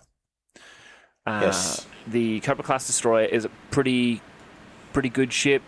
A lot of rogue traders use it, from what I understand, because they're quick to build. They can be mass produced, but also they have massive space for both cargo and weaponry. All right. In fact, I believe it's a Cobra class destroyer you get in the pop culture hit cult mega game by Owlcat Games, Warhammer 40,000 Rogue Trader. Are you talking about the foot? Oh, sorry, continue your spiel because we are going to get paid for it. Yeah, I'm going to get paid for it, I'm assuming. I believe the first ship you start with is a Cobra class destroyer. No, it's a sword class. It's a sword class, is it? Yeah, because sword had the lance on it. So this is back in my Battlefleet Gothic days, Mo. Used to, or as I like to refer to that game, note keeping with ships. A Cobra had a more rounded front end and had torpedoes. Mm-hmm. The swords had lances on them and pretty decent firepower. Really? And then there was another one. No, there was another one that had torpedoes, but I can't remember the name of it. Oh, I swear it was a Cobra class.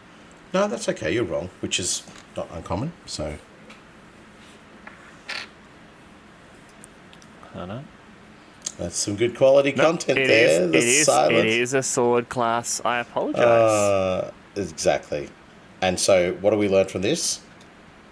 You occasionally know things. But anyway... No Xenos in your retinue. That's what we've learned as I was originally saying, the sword class ship is incredibly popular with rogue traders because of the massive cargo space as well as the ability to have multiple weapons. But if we look at the size of it, all right, it's about 1.6 kilometers long and 0.3 kilometers wide. So, I don't know, 114... 0.3 kilometers wide? 300 meters wide. Is that all? Yeah. Yeah, right. Okay. So I don't know, that's 11 football fields, give or take. Yeah, to the Americans. Something to do with washing machines, yeah. Yeah. It's about 6 megatons, but it has a crew of approximately 26,000. Okay? Yeah. So it's effectively, it's a decent-sized town or small city. Yeah, absolutely. Yeah. I look at the ships of rogue traders almost like hive districts in space. So, yep. That's a really good way of looking at it. Actually, it would make a lot of sense because the same hierarchical situations that you would get on the hive worlds would have been those ideas would have been transported into the ships, and over generations it would have just been mutated into something that fits the ship. 100%. But it would still be very familiar to a hive worlder who would go, oh yeah, that's similar to our hierarchical structure or the way our gangs are structured or whatever. Yeah. Anyway, but you have almost the different it's on a ship, much like in a hive, you still have that ongoing caste system where you would have the upper decks looking down on the lower decks, figuratively and literally. You would have people who were born Terran side looking down on Voidborn, and the Voidborn looking down on Terran-born. Planetary-born, yeah. Planet, yeah. But then you have the different classes within those castes. So you would have your working classes. So you would have the working classes who interact with the, real people would be of a higher social status than engine crews or Yes. the gunnery crews, or the ones who are effectively like the cleaning the different sections of the ship. Yeah. Then you don't have your tech adepts looking down on everyone because they're screeching out in binary or whatever it is they do. Now, they basically are minor nobles of the Hive in space. But looking at it from that perspective, in your opinion, if a rogue trader came down to Necromunda, what do you think would happen? Like, how would you see a rogue trader coming to Necromunda? Because we know they have to do it. But how do you see a rogue trader interacting with Necromunda? And at any time period, so pre, during, or post-succession. In fact, let's talk about pre-succession because technically we still haven't talked about post-succession yet. Yeah. So, and I think in terms of the power and the hierarchy, I think it's clearer as well. But I think the key question you're asking here is how long would it take for a rogue trader to be mugged? By the time... Give me the cash. Yeah, give me cash. Give me the cash. To answer that question, the attempted mugging would take around about 13.3 seconds. Yes. And that mugger would be dead at the 14-second mark. Correct. Because where somebody more powerful, people would just stand there and be like, what is he doing? Whereas a retinue of a rogue trader would just be like, you got too close, you're dead. Yep. See you later. Battle is starting, and I am using an AP to charge Abelard. Put him in his place. Right, so how do you see that interaction of the rogue trader coming to planet? Yeah. This is going to sound like a cop-out, but it's honestly the way that I think about it.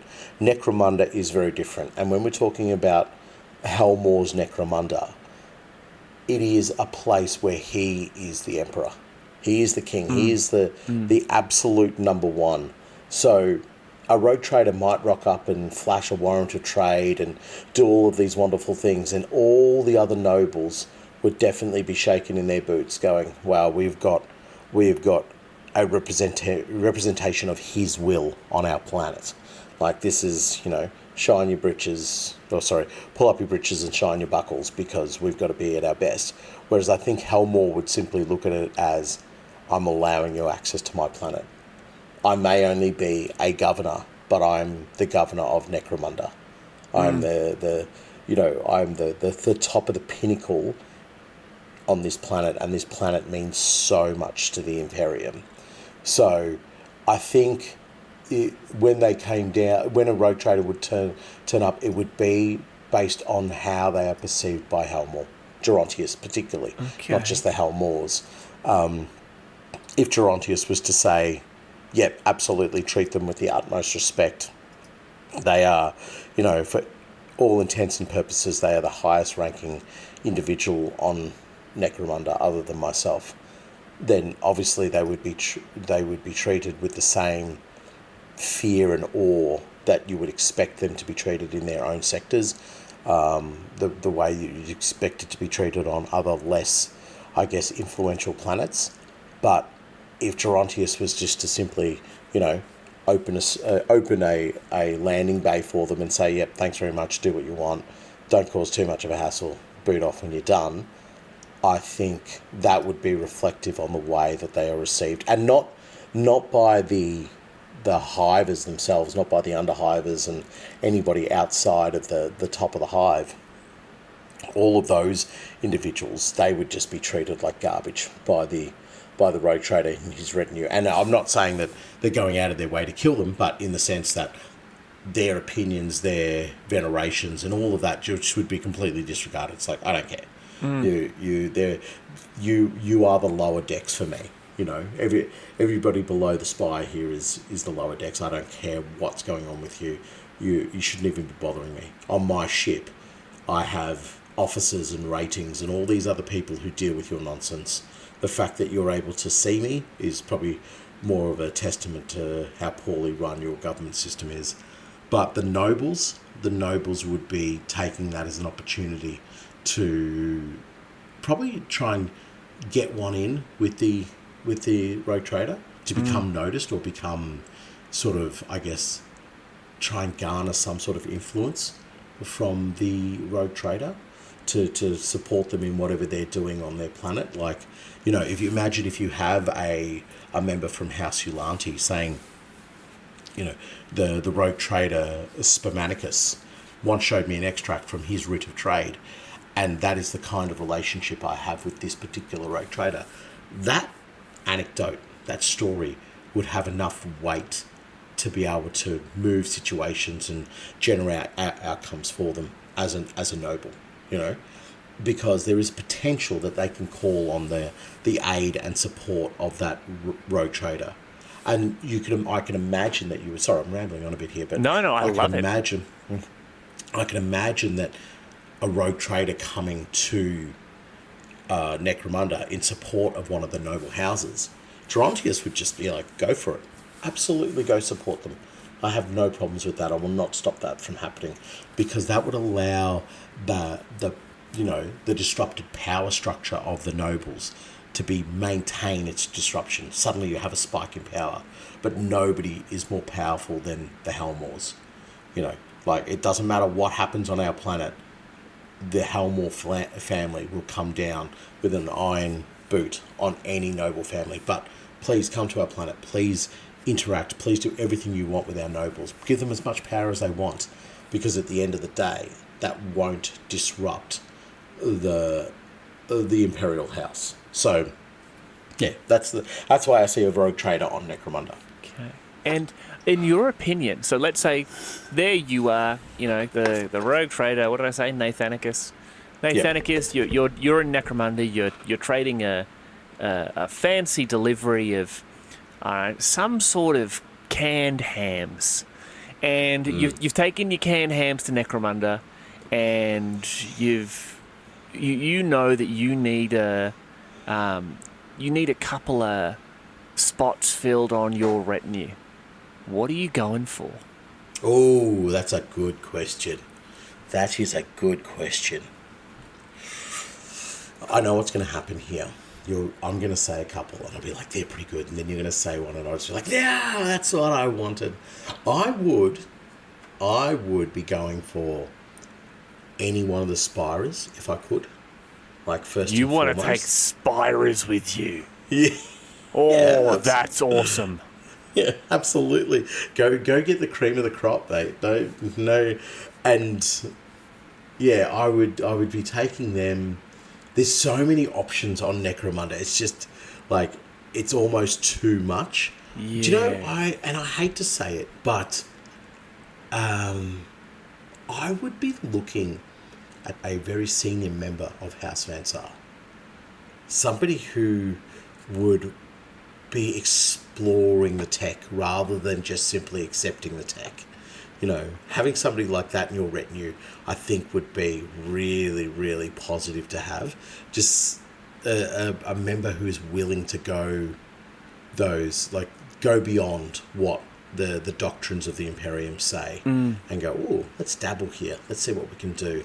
But again, it's dangerous with the Housegangers, because their loyalty probably should be to their house. So there's a chance that, they may take an opportunity to go back to Necromunda to reunite with their house once they've got what they want from the rogue trader.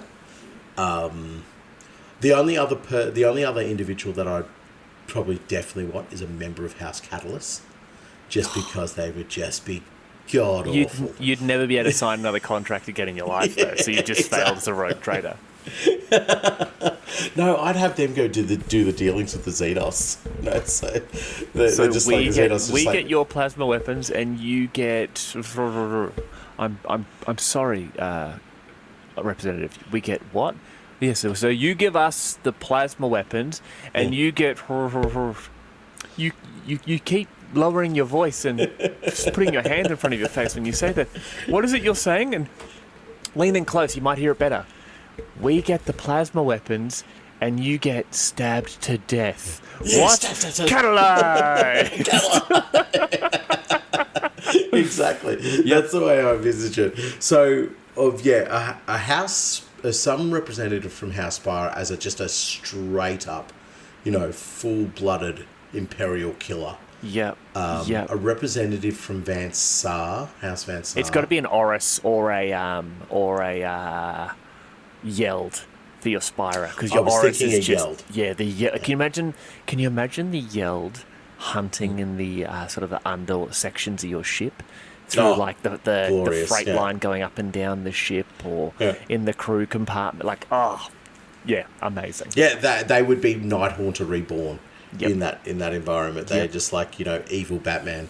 So I think they would be my option. I'm trying to explore the other options, and I think all of them. The other one I thought about was House Delarc, but a representative of the Delacroix would just. They don't have the infrastructure and support around them to really showcase what their power is. So, it's a fairly limited choice from the vast smorgasbord of individuals you could take. So, actually, one other thing I would take is a slopper, and the particular slopper with the big fat tummy. I'll take the big fat fella with the plasma burner. Yep. He'd be great. 100%. Okay, so who are your retinue members from Necromunda? So, I want to go back a little bit, because I think that the reason I asked you that, not just because we're a Necromunda podcast sometimes, most of the time, but it's because I think rogue traders are the single greatest threat to Necromunda in the entire galaxy. Okay. Now, we obviously have cold traders, and we have trading going on with Necromunda, but it is somewhat limited. Now, cold traders, it's a legal trade. They're very hard to get on and off the planet. But rogue traders themselves would be, in my mind, almost limited in the areas that Helmore would allow them to access. And it's not because he's worried about losing money, or he's worried about losing prestige, or anything like that. It's because of the Goliath. The Goliath, in my opinion, are the single most dangerous thing on Necromunda. So we know the Goliath are an artificially created. I'm going to use the term race here, because I don't see them as human. I see them as a type of abhuman, genuinely. Yep.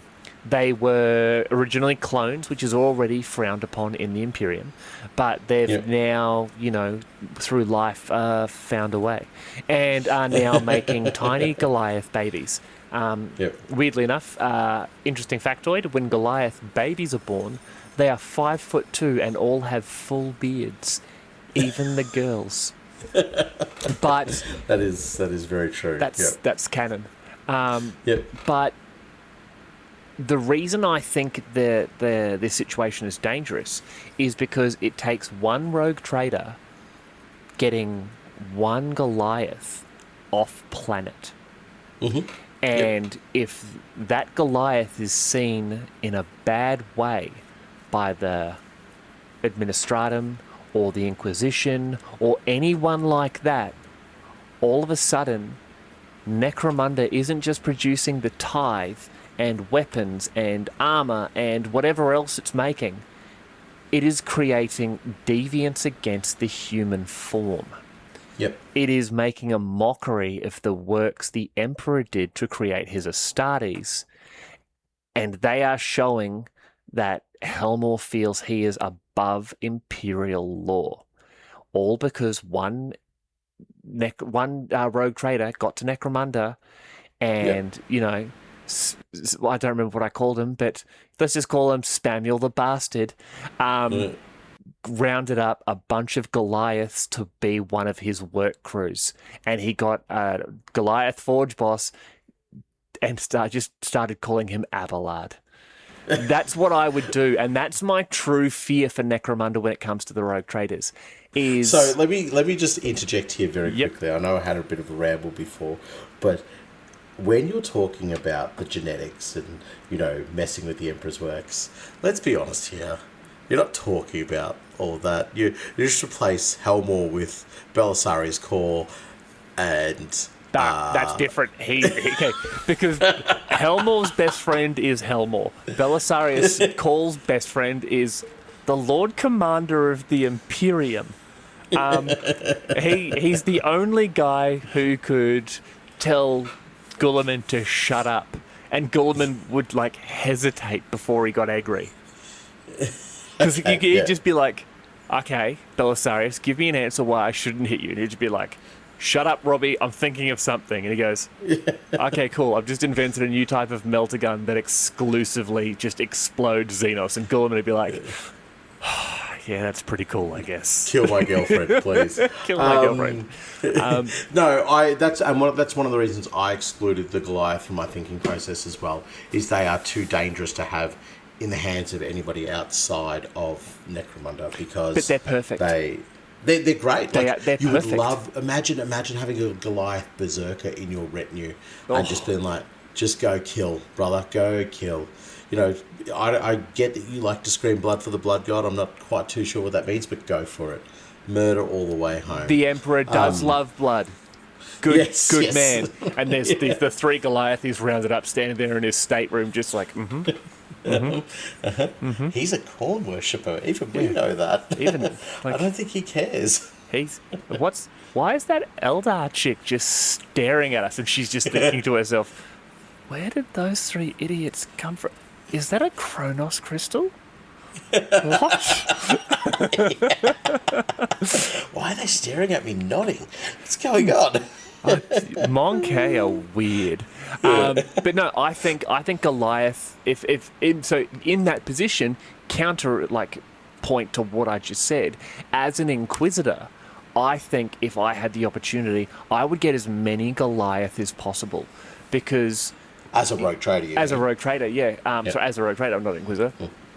And I get it; they're short-lived, but using them as a force to get an immediate, foothold on a planet, or if I can get enough Natborn that they can effectively start breeding on my ship, and bit by bit take over the positions of all the other humans.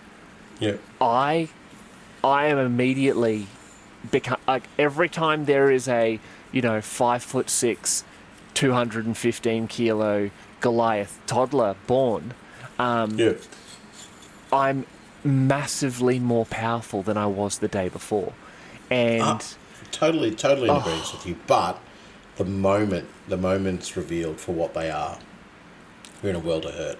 But that doesn't answer my question of what is in your retinue. That's what's not in your retinue. Oh no, I'm taking Goliath. You're taking Goliath in your retinue. I'm going for Goliath. I want Goliath. I would absolutely hot dog if I can get myself a what are they called? A house tie, Psyker and Null, like the pair. Can you imagine them? Like you go to interact with the Eldar and they're screaming and clawing out their own eyes, and you've just got this, because you've got had this pair of house tie with you, and they're just reading like the Welsh dictionary, but with a Japanese accent. Like the Eldar wouldn't know what's going on. This is some dark magic choo-choo. What is going on? And do you know what? I totally agree with you with the Psyker. Yes, by all means. Passing off the Void or the Null, mate, you are pulling some strings there to make that happen. But that's a whole nother realm of Psyker. And in saying that, like even where Inquisitors might go, yeah, you're a rogue trader, cool. I respect your authority, but I'm not beholden to you. Even they would look at having a Null there and just be like, well, what voodoo magic are you dabbling with? Yeah. Like, that to me is probably more dangerous, more openly and directly dangerous than... Yeah, but can you imagine getting a deluxe Spiker on your retinue? Oh my Or lord! you know what would be great? Yeah. Getting yourself maybe a dozen Delark. I'm actually going against what we both agreed on before. Get about a dozen Delark and drop them off in pairs at planets in your protectorate, Yep. and just watch the criminal empires they would build. Because let's be honest, a Delark off Necromunda is worth a dozen other crime bosses. Provided they can build the infrastructure. Do you know, actually, if they had something like the Warrant of Trade, like a subversion of that, which says, God. I can do whatever I want Yeah. because I'm working for this bloke, and then get them to set up their network from there. And I would say you bring in like 5 Delark, Yeah. just go, okay, make the wheels turn. In a decade, I want to see you dominating the information structures of this planet. Even if it's an agri-world, I want to know how much water's being used on the plants. Exactly. Yeah. Like, I'd love them. Like you could go to town. I love what you said about getting the sort of the almost noble from House Van Sar, and basically saying to them, hey, this is the tech we're stealing from everywhere. Figure it out. And can you imagine some of the crazy nonsense they would put together? Like, the Onomoto Coven would be sort of my go-to. A Delark Spiker, and Delark Spiker. just because I'm feeling festive, about half a dozen Escher Wild Runners, and just unleash them on like the Underhive of my ship and be like, listen, round up every beastie you can find, and the 5 or 6 of you, we'll take this show on the road, and we will turn you into like just the creme de la creme of pit fighters. Like, oh look, I could see that. I could see that happening. But the reason why I didn't pick for the more combat orientated is I think you can get them from anywhere. Do you know what I mean? Like, whereas definitely House Delark and a few of the others are so Necromunda centric that it would be just they're the way. But I could see the Wild Runners being used as this elite group, and then I would see them within an expanded retinue, something where they become like a kill team. You can just send them off, and this needs to get sorted on the Underhive. Or sorry, the lower decks. This needs to get sorted on the lower decks. Go get them. Or I'm dropping you down into the planet to basically be my scouts beforehand. Go off and do that voodoo that you do. Yeah. Yeah, Nice. Love it. I'm liking the Rogue Traders, man. I'm like sort of... Yeah. I've got one in my Imperial Guard army, but I really... Yeah, and this is such a sad thing. It's so hard to turn a Rogue Trader army into an army. Do you know what I mean? It's definitely more... Rogue Traders, I think, fight... The game would be a game where you only have, like, 20 to 30 miniatures on the table would be absolutely ideal. I reckon a Necromunda gang that is actually a Rogue Trader. So, 0 cred limit, like, just go for your life, spend whatever you want. Let me guess, Venators. Do what literally it is, open the book and do whatever you want. You have to start with a Rogue Trader who, as minimum, has to be human about at least 60%, right?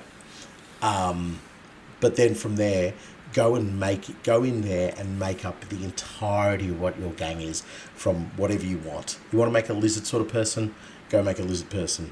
Equip them with whatever you want. They would be an awesome, like, dramatis personae for a campaign. Do you know? You were talking about it with me in the game where you send off one of your bodyguards to go assist go lead a squad or something like that. I haven't done that part, right? That's what you could do in a game of Necromunda. You could have a Rogue Trader gang, but on different parts, there's there's their house tie representatives. They now lead this particular part of the hive or this particular gang that you're fighting. So your objective is to kill either one or both of them or something like that, and that allows you for the eventual end when you get to fight the rogue traders retinue, those ones that you kill off throughout the campaign. Yeah, perfect. Make it smaller and easier to fight it. But to do a rogue trader retinue, it is literally open the book and do whatever you want. Yes, and I think it's the best. Yeah, you want a particular beast out of House Cawdor or a House Delark, go for it, grab it, put it in your retinue, done. Just the only credits you have to spend are lore credits, in the sense of, why is it there? Does it make sense? Does it make sense? Yes. And are you doing it because it's cool, not just because you go, well, actually, if I combine this rule with this rule, shut up. That's not required for this moment. You just want to have it purely for, they found this little Delark urchin on the road and now is part of their gang and has the cool little snake things that they have. Oh, god damn. It'd be such a cool device to use in a game. I still need to figure out what gang I'm going to play this year for Arcremunda, and right now I'm thinking it's going to be somehow a rogue trader gang. You could do it with any of the gang houses. You just have to be very creative in the way that you did the miniatures, and very creative in the reasoning for why they were there. You know what I mean? I could do so I'd have myself, probably a rogue trader gunslinger. Then I'd give myself like a good close combat bodyguard, maybe a death cult assassin with a Drukhari weapon and maybe like a Genestealer cult dagger. Backup two-handed clave. I'd have that Goliath fella before with a shield. Yeah, that's an Escher, yeah. I'd do maybe an Orlock like road captain or road sergeant. I'd call him Abelard, and I'd give him a whopping big chain axe and a shield. I'd have a Sister of Battle. We'd call her, I don't know, I'll come up with a quick name, Argenta. And I'll give her a combat shotgun and a Guys, melter. I'm going to tune out of the episode for a bit and just let him tell you about his game. Tell you about the warband I have. Retinue in the game. The retinue I have in the game. The game you might have heard, the cult mega hit by Owlcat Games, Warhammer 40,000 Rogue Trader. Okay, cool. I'll get done. I'll do a Rogue Trader gang for Arcremunda this year then. Yeah, but they're more than likely they're only going to allow house gangs. So yeah, you got to pick a house gang that's going to make it work. I think it's either Enforcers or. You don't have enough variation, do you? You can go Bads and Enforcers to sort of scum it up a little bit. Nah, I reckon you're right. I think it's going to be Orlock. Orlock or Escher, because they're just such good baselines to go from. Yeah. You know what I mean? So, yeah, that's sort of the first two that spring to mind. Van Sar and Delacroix are a little bit too specialised, maybe. Yeah, I don't see. I don't see Do House Cawdor. Cawdor, yeah, just a whole bunch of stinky little nutters. You've gone to the lower decks and rounded up the crew. We're going to war. Who are you? Yeah, boss. Yeah. Who are you? Show us your food. But just paid in rations. Yeah, they're paid in rations. All right, so Scummers, come up with an idea of how I can represent a rogue trader gang in Necromunda using only house gangs. For extra points and love, write me a list and teach me how to play it as well.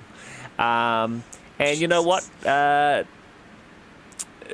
If someone gives me a proper list, I'll just make that and play that, because then I'll know how to, and knowing is half the battle. Thank you, G.I. Joe. Nathan, I hope you've enjoyed the first episode of what I'm to have decided just now is the Year of Chaos, where every now and then I'm going to get you to prepare for a super serious episode, and I'm going to get you to do a bunch of planning, and then I'm going to talk at you for 3 hours about whatever it is that tickles my fancy. And I want you to do this as well. I want things to get a little bit crazy this year. I want to see how dumb we can make this. I'm more than happy to talk to you about the Valhallans for 3 hours, Lord Solar Macarius for 6 hours, the benefits 6 hours. of joining. We couldn't do 3 6-hour episodes on Lord Solar Macarius. Oh, okay, fine. I double dog dare me then. Fine, we'll do it. Well, how about we just spend half the year talking about the Sabbat World Crusades? Yeah. What's that? You want to talk about the Badab War, do you? Fine. Yeah. You won't do it, you gimp.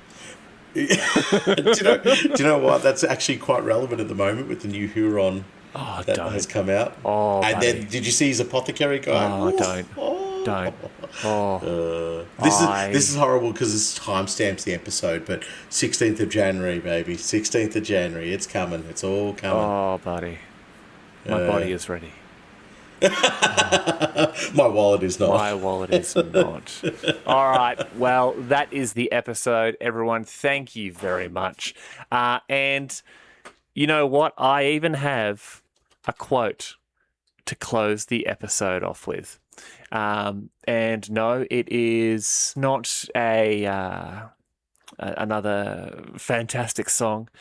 It's just something simple, something nice and easy, and it's Abelard, ruin this person's day.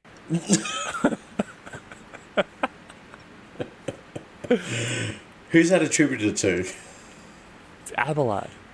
Essential. He's saying it to himself, Abelard. He's just saying it to himself. Just whispering nothings to himself. I actually do have a quote, and it is actually by Abelard. And it's just right after he absolutely thwonks something, like he just gives them a good old smack to the face with something heavy and blunt.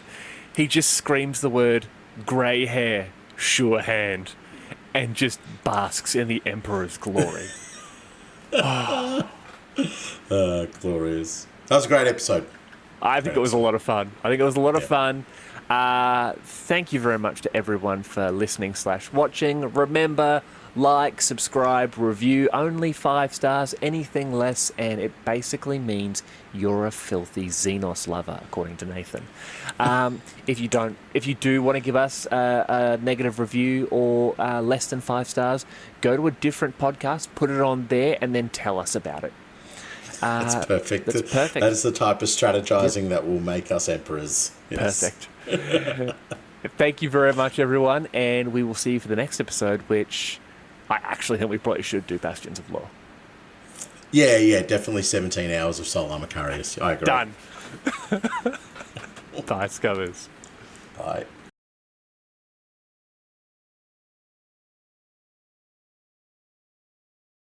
All right, and now it's time for my favourite part of the show, the names. Names. Names. Because each one of them is kind of like a sweet gang idea, but I don't have to put any effort into it because apparently your parents did, or in the case of some of you, the government did, because they couldn't just call you Thing anymore. Shout out to our boy Dr. Toe. No, you know what? I'm not even upset because he's the cause of my hyperfixation and addiction to this game. I want this to be done.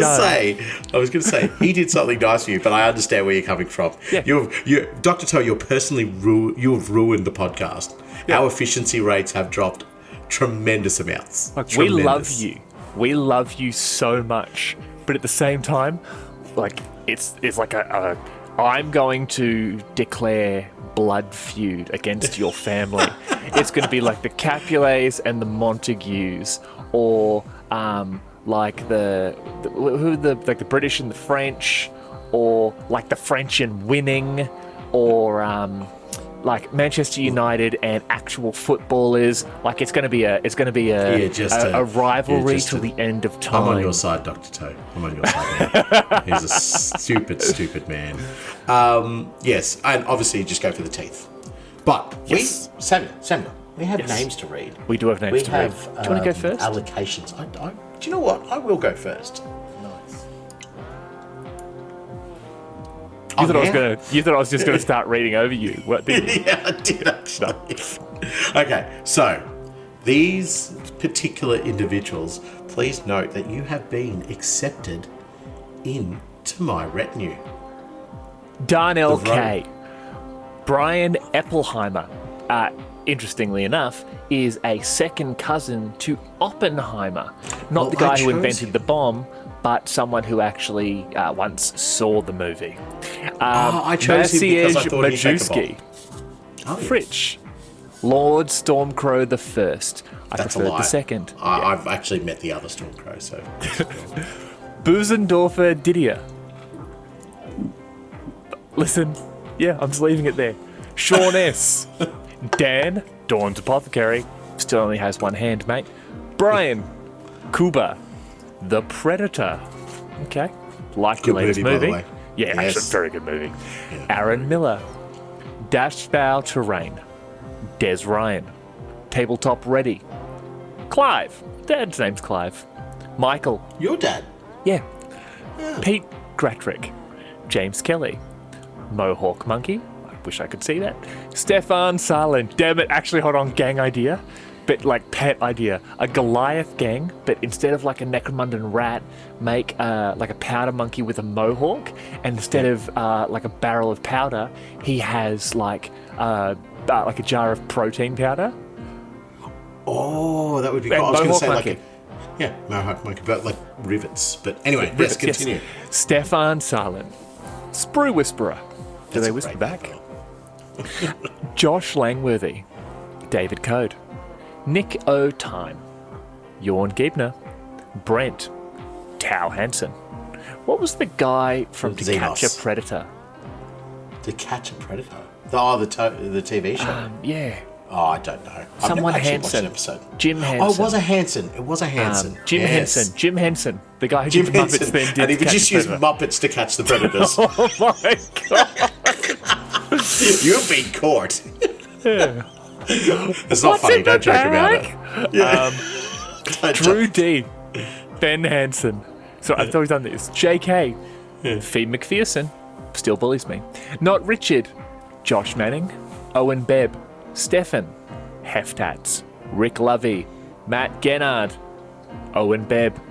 Nico Time. I swear I've read that one already. Sam Bridges. Stephen Livingston. Draknar. Rob Vanderpost. Fraugenstein. Dewey Sherwood. Peter McGlone. Elusive Badger. Simon Hansen. I've definitely read a couple of these before. No, Yeah, Tao Hansen and then Simon Hansen. The Hansen brothers. Oh my god. Remember Hansen? I do. Anyway, I once made a girl cry because I said I didn't like them. But anyway, it's a different story. I've made myself cry by realising how much I like them. But thank you very much. You're all serving in the retinues of former Lord Commander of the Astra Militarum and now janitorial super monkey, Lord Commander Nathanicus. The following individuals are being sold trader. to the cabal of the Honey Badger. Kilgore, C.J. McKellen, Kenzie, Mike Wright, Fabio von Rijn, David Lindsay, Mike Bright, enjoy your comments. Who's actually Inquisitor Mike. Inquisitor Mike, yes. Dusty Cousins, Will, DC Liska, Gukam Minis, Yardi, Ian of the Endless, Ian of the Endless, Ian of the Endless. Sorry, I was waiting for the end of it. Just tough crowd. Painting Pieman, Procrastinated Painting, Vermin, Tuka Keikunen, Family Geek, Dan S, Triple Whammy, not as good as Quadruple Whammy, but nice try. Dr. Better Fishy, than his cousin, no. Double Whammy, though. Yes, yeah, heaps better than that. Dr. Fishy, no. Mr. Stargate himself, Dean Richards, Matthew Barron, Matt Cancook, Josh Penfold, Ashley Kaufman, Ian Sinnott, Everett David Bradshaw. That's Charles a France. professional wrestler name. I know. Coming to the ring, wearing, 325 pounds at 7 foot and 2 inches, your United States champion, Everett David Bradshaw! Yeah, it does. And you need to say it like that. Everett David Bradshaw. Just like with Charles Grant, I feel like I need to be a little bit more regal. Just Charles Grant. Charles Grant. Guillermo Castanera. Lord Bobbington. Daniel Smith. Perp. Oh, Mr. Stargate himself. Dean Richards. Ivan Bragg. Maripo. I think some of these are doubled up because there's a couple. Well, that's just enjoy hearing yourself again. It's fun. It doesn't hurt. It doesn't hurt to be known and represented. Moorskull, our local corn worshipper. Alex Hart, again another local corn worshipper. Clayton Curry, Ted Mercer, Felipe Sampson, Wargamer in the Dark, not very effective at playing games. From Somewhere, Alistair Z, Alfonso the Traitor, Simon Westlake, Chad Butman, Lloyd Goldsmith, Jonathan Blake, Jordan of Great Scott Hobbies, and Hive Builder. Now, all of you will be given a rusty toothbrush. I know what I said. A rusty toothbrush. Care of Dr. Toe. Care of Dr. Toe. And bastard-shaped bastard. And a direct entry into the arenas of Comera. Good luck to you. You have served the Imperium well. And we've made quite a bit of money from you. Yeah. Look, just know that some of you will not survive, but that is a risk and sacrifice I am willing to make. I think it was the main part of the deal, about the non-survival thing. The following names, you have the glorious opportunity to attend and work and probably die on the lower decks of my sword class destroyer. Not a Cobra? You definitely not a Cobra. You've tried to embarrass yourself again. Tom Davies, Matt David, Joe Bates, Stuart Wicks, Martin Moser, Ed Strickland, definitely not doing well. Mike Stewart, Whispering Fog, will do well. James the Week, Garen Sandstrom, Bo Stevenson, Nate M, Mikhail Levis, Kakuna UK, Dan, Josh Reynolds, Brian Byers, the Clown Grinder Cultist. Honestly, he should have gone to Comera. He would have done great. Yes, he would have been ticking all the boxes. Necro Macho, Samson Kennedy, Kelly Gator, Josh Reynolds, Grant Train, Treasy, Sandro Noblich, Dakamatic, gonna do great. Life in the Ruins, Nicole, Justin Hawkins. Destined for the lower decks, Life in the Ruins. It was just like you had the name for it, sir. Justin Hawkins, Michael Stewart, Patrick Winter, Bella Malleus, Glenn Wilkinson Tuff. Got to end up running an entire gunnery crew, guaranteed. Yeah. Roger Range, weirdly enough, a spotter for that same gunnery crew. Yeah. Silent Key, Daniel, Jason, Jimmy Marshall, Rob Hacker, Gardner Seekins, Joss Brandfuss, Scott N. Lahaney, Axel 1313, Eamon, Bo, Eric McKenzie, Boss Muppet, Tom Hoddle, Brad Gilliand, John Cochran. Tom Hoddle, though, I reckon, is just somebody pretending to be Tom Hiddle. No, who's the one from? Isn't it Hiddleston? No, who's the one? The guy who played Loki. No, the one from the Magic Kid. What's his name? Harry Potter. Tom Riddle? Oh, yeah, I've ruined that. Okay, continue. It was completely off. I'm sorry. Well, the following people are going to be other individuals that Nathan mistakes for former child stars in the Harry Potter series, apparently. Okay. Sean Leary, Rob Knight, Joe Roberts, very famous as a child star, actually. Craig Tuff, Jeremy, Kaylin Novak, James. That sounds like a spell. Kaylin Novak! Kaylin Novak! What did you do? I untied your shoes. James W. Vote for Pedro. Chris Vasiliadis. Adeptus Aquinas. Damien B. Winterburn. Hello, phone. Jeff Nelson. Hello, phone again. Christian Yanich. NetSurfer733. Alex. John Basley. Brum. Shogun. And boo. Dr. Boo Toe. this man. Boo him. Boo. And also, you are not being mistaken for child star. You're being sent to a Xenos planet to fend for yourself. Dr. Toe. Bearded Dad Studio. Lost Somehow he's Dog. going to end up at the head of a group of orc freebooters because he's the perfect one to extract all the teeth. Yes, absolutely. He's that rogue trader that got kicked out and is basically coming back screaming rampage. Yeah. Oh God, he's coming after us. Yes, well, you. Yeah. Lost Dog. Adam Kapczorowski. 3 Ogres in Trench Coat. Paul Walsh. Jason Turner. Gabrielle Campbell. 50 Shades Nuln. Amelia Wigg. Amelia Siv. Gildas Ford Radio. Cygnus Maximus. Damien Davis. Adam James Bruin. Adam Bruin. Adam Hicks. Danny Harrison. Chris Batty. Nick. Poseidon's Kiss. Jim Bob. Luke Dyson. Trent Duncan Jones. Happy birthday. Happy Genghis. Panny Mauser. Michael Brown. William Payne. One Punch Orlock. Joe. Hive Scum. Wonka. So weird, like, just a weird fact. Chris Batty is actually the name.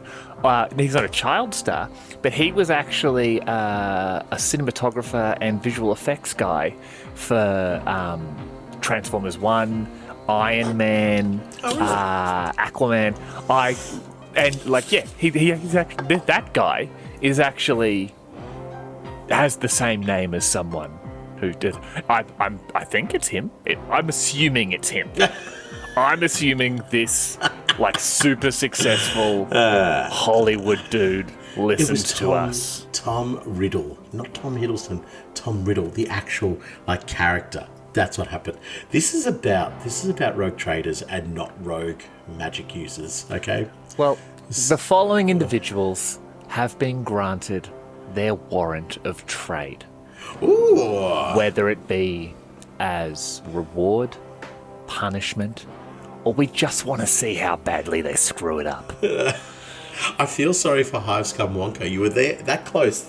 You know what, Wonka? Right there. We love you, buddy. You get one too. Hey. Pylon, Tim Harrison, Hairy Bob Submariner. He is going Deserved. to rampage. Yes. Rampage.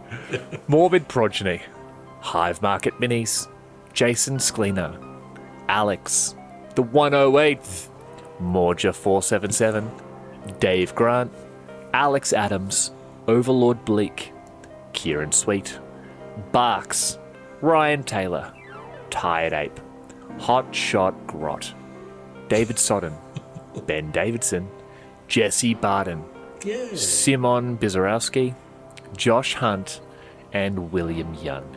Collect your Cobra class frigates or your crappy sword class frigates if you really feel that way. Assemble your retinues and head out into the black. This galaxy is yours for the taking. And remember, when in doubt, send Abelard out. I really like that. And honestly, I expect this to be like a 98.6% failure rate. So, yeah, we should be okay. Oh, Hairy Bob is coming back at the head of like an orc fleet and just going to be like, listen, I painted myself green. I convinced them I was their god. You need to help.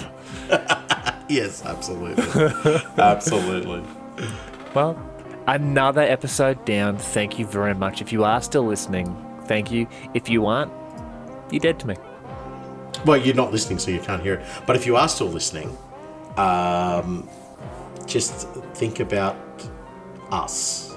I don't know. I've got nowhere to go here. Yeah, I've love you. talked myself into a corner. I love me. Yes. Yeah. Well, this episode's over because I want to go play Rogue Trader again now. See ya. Bye.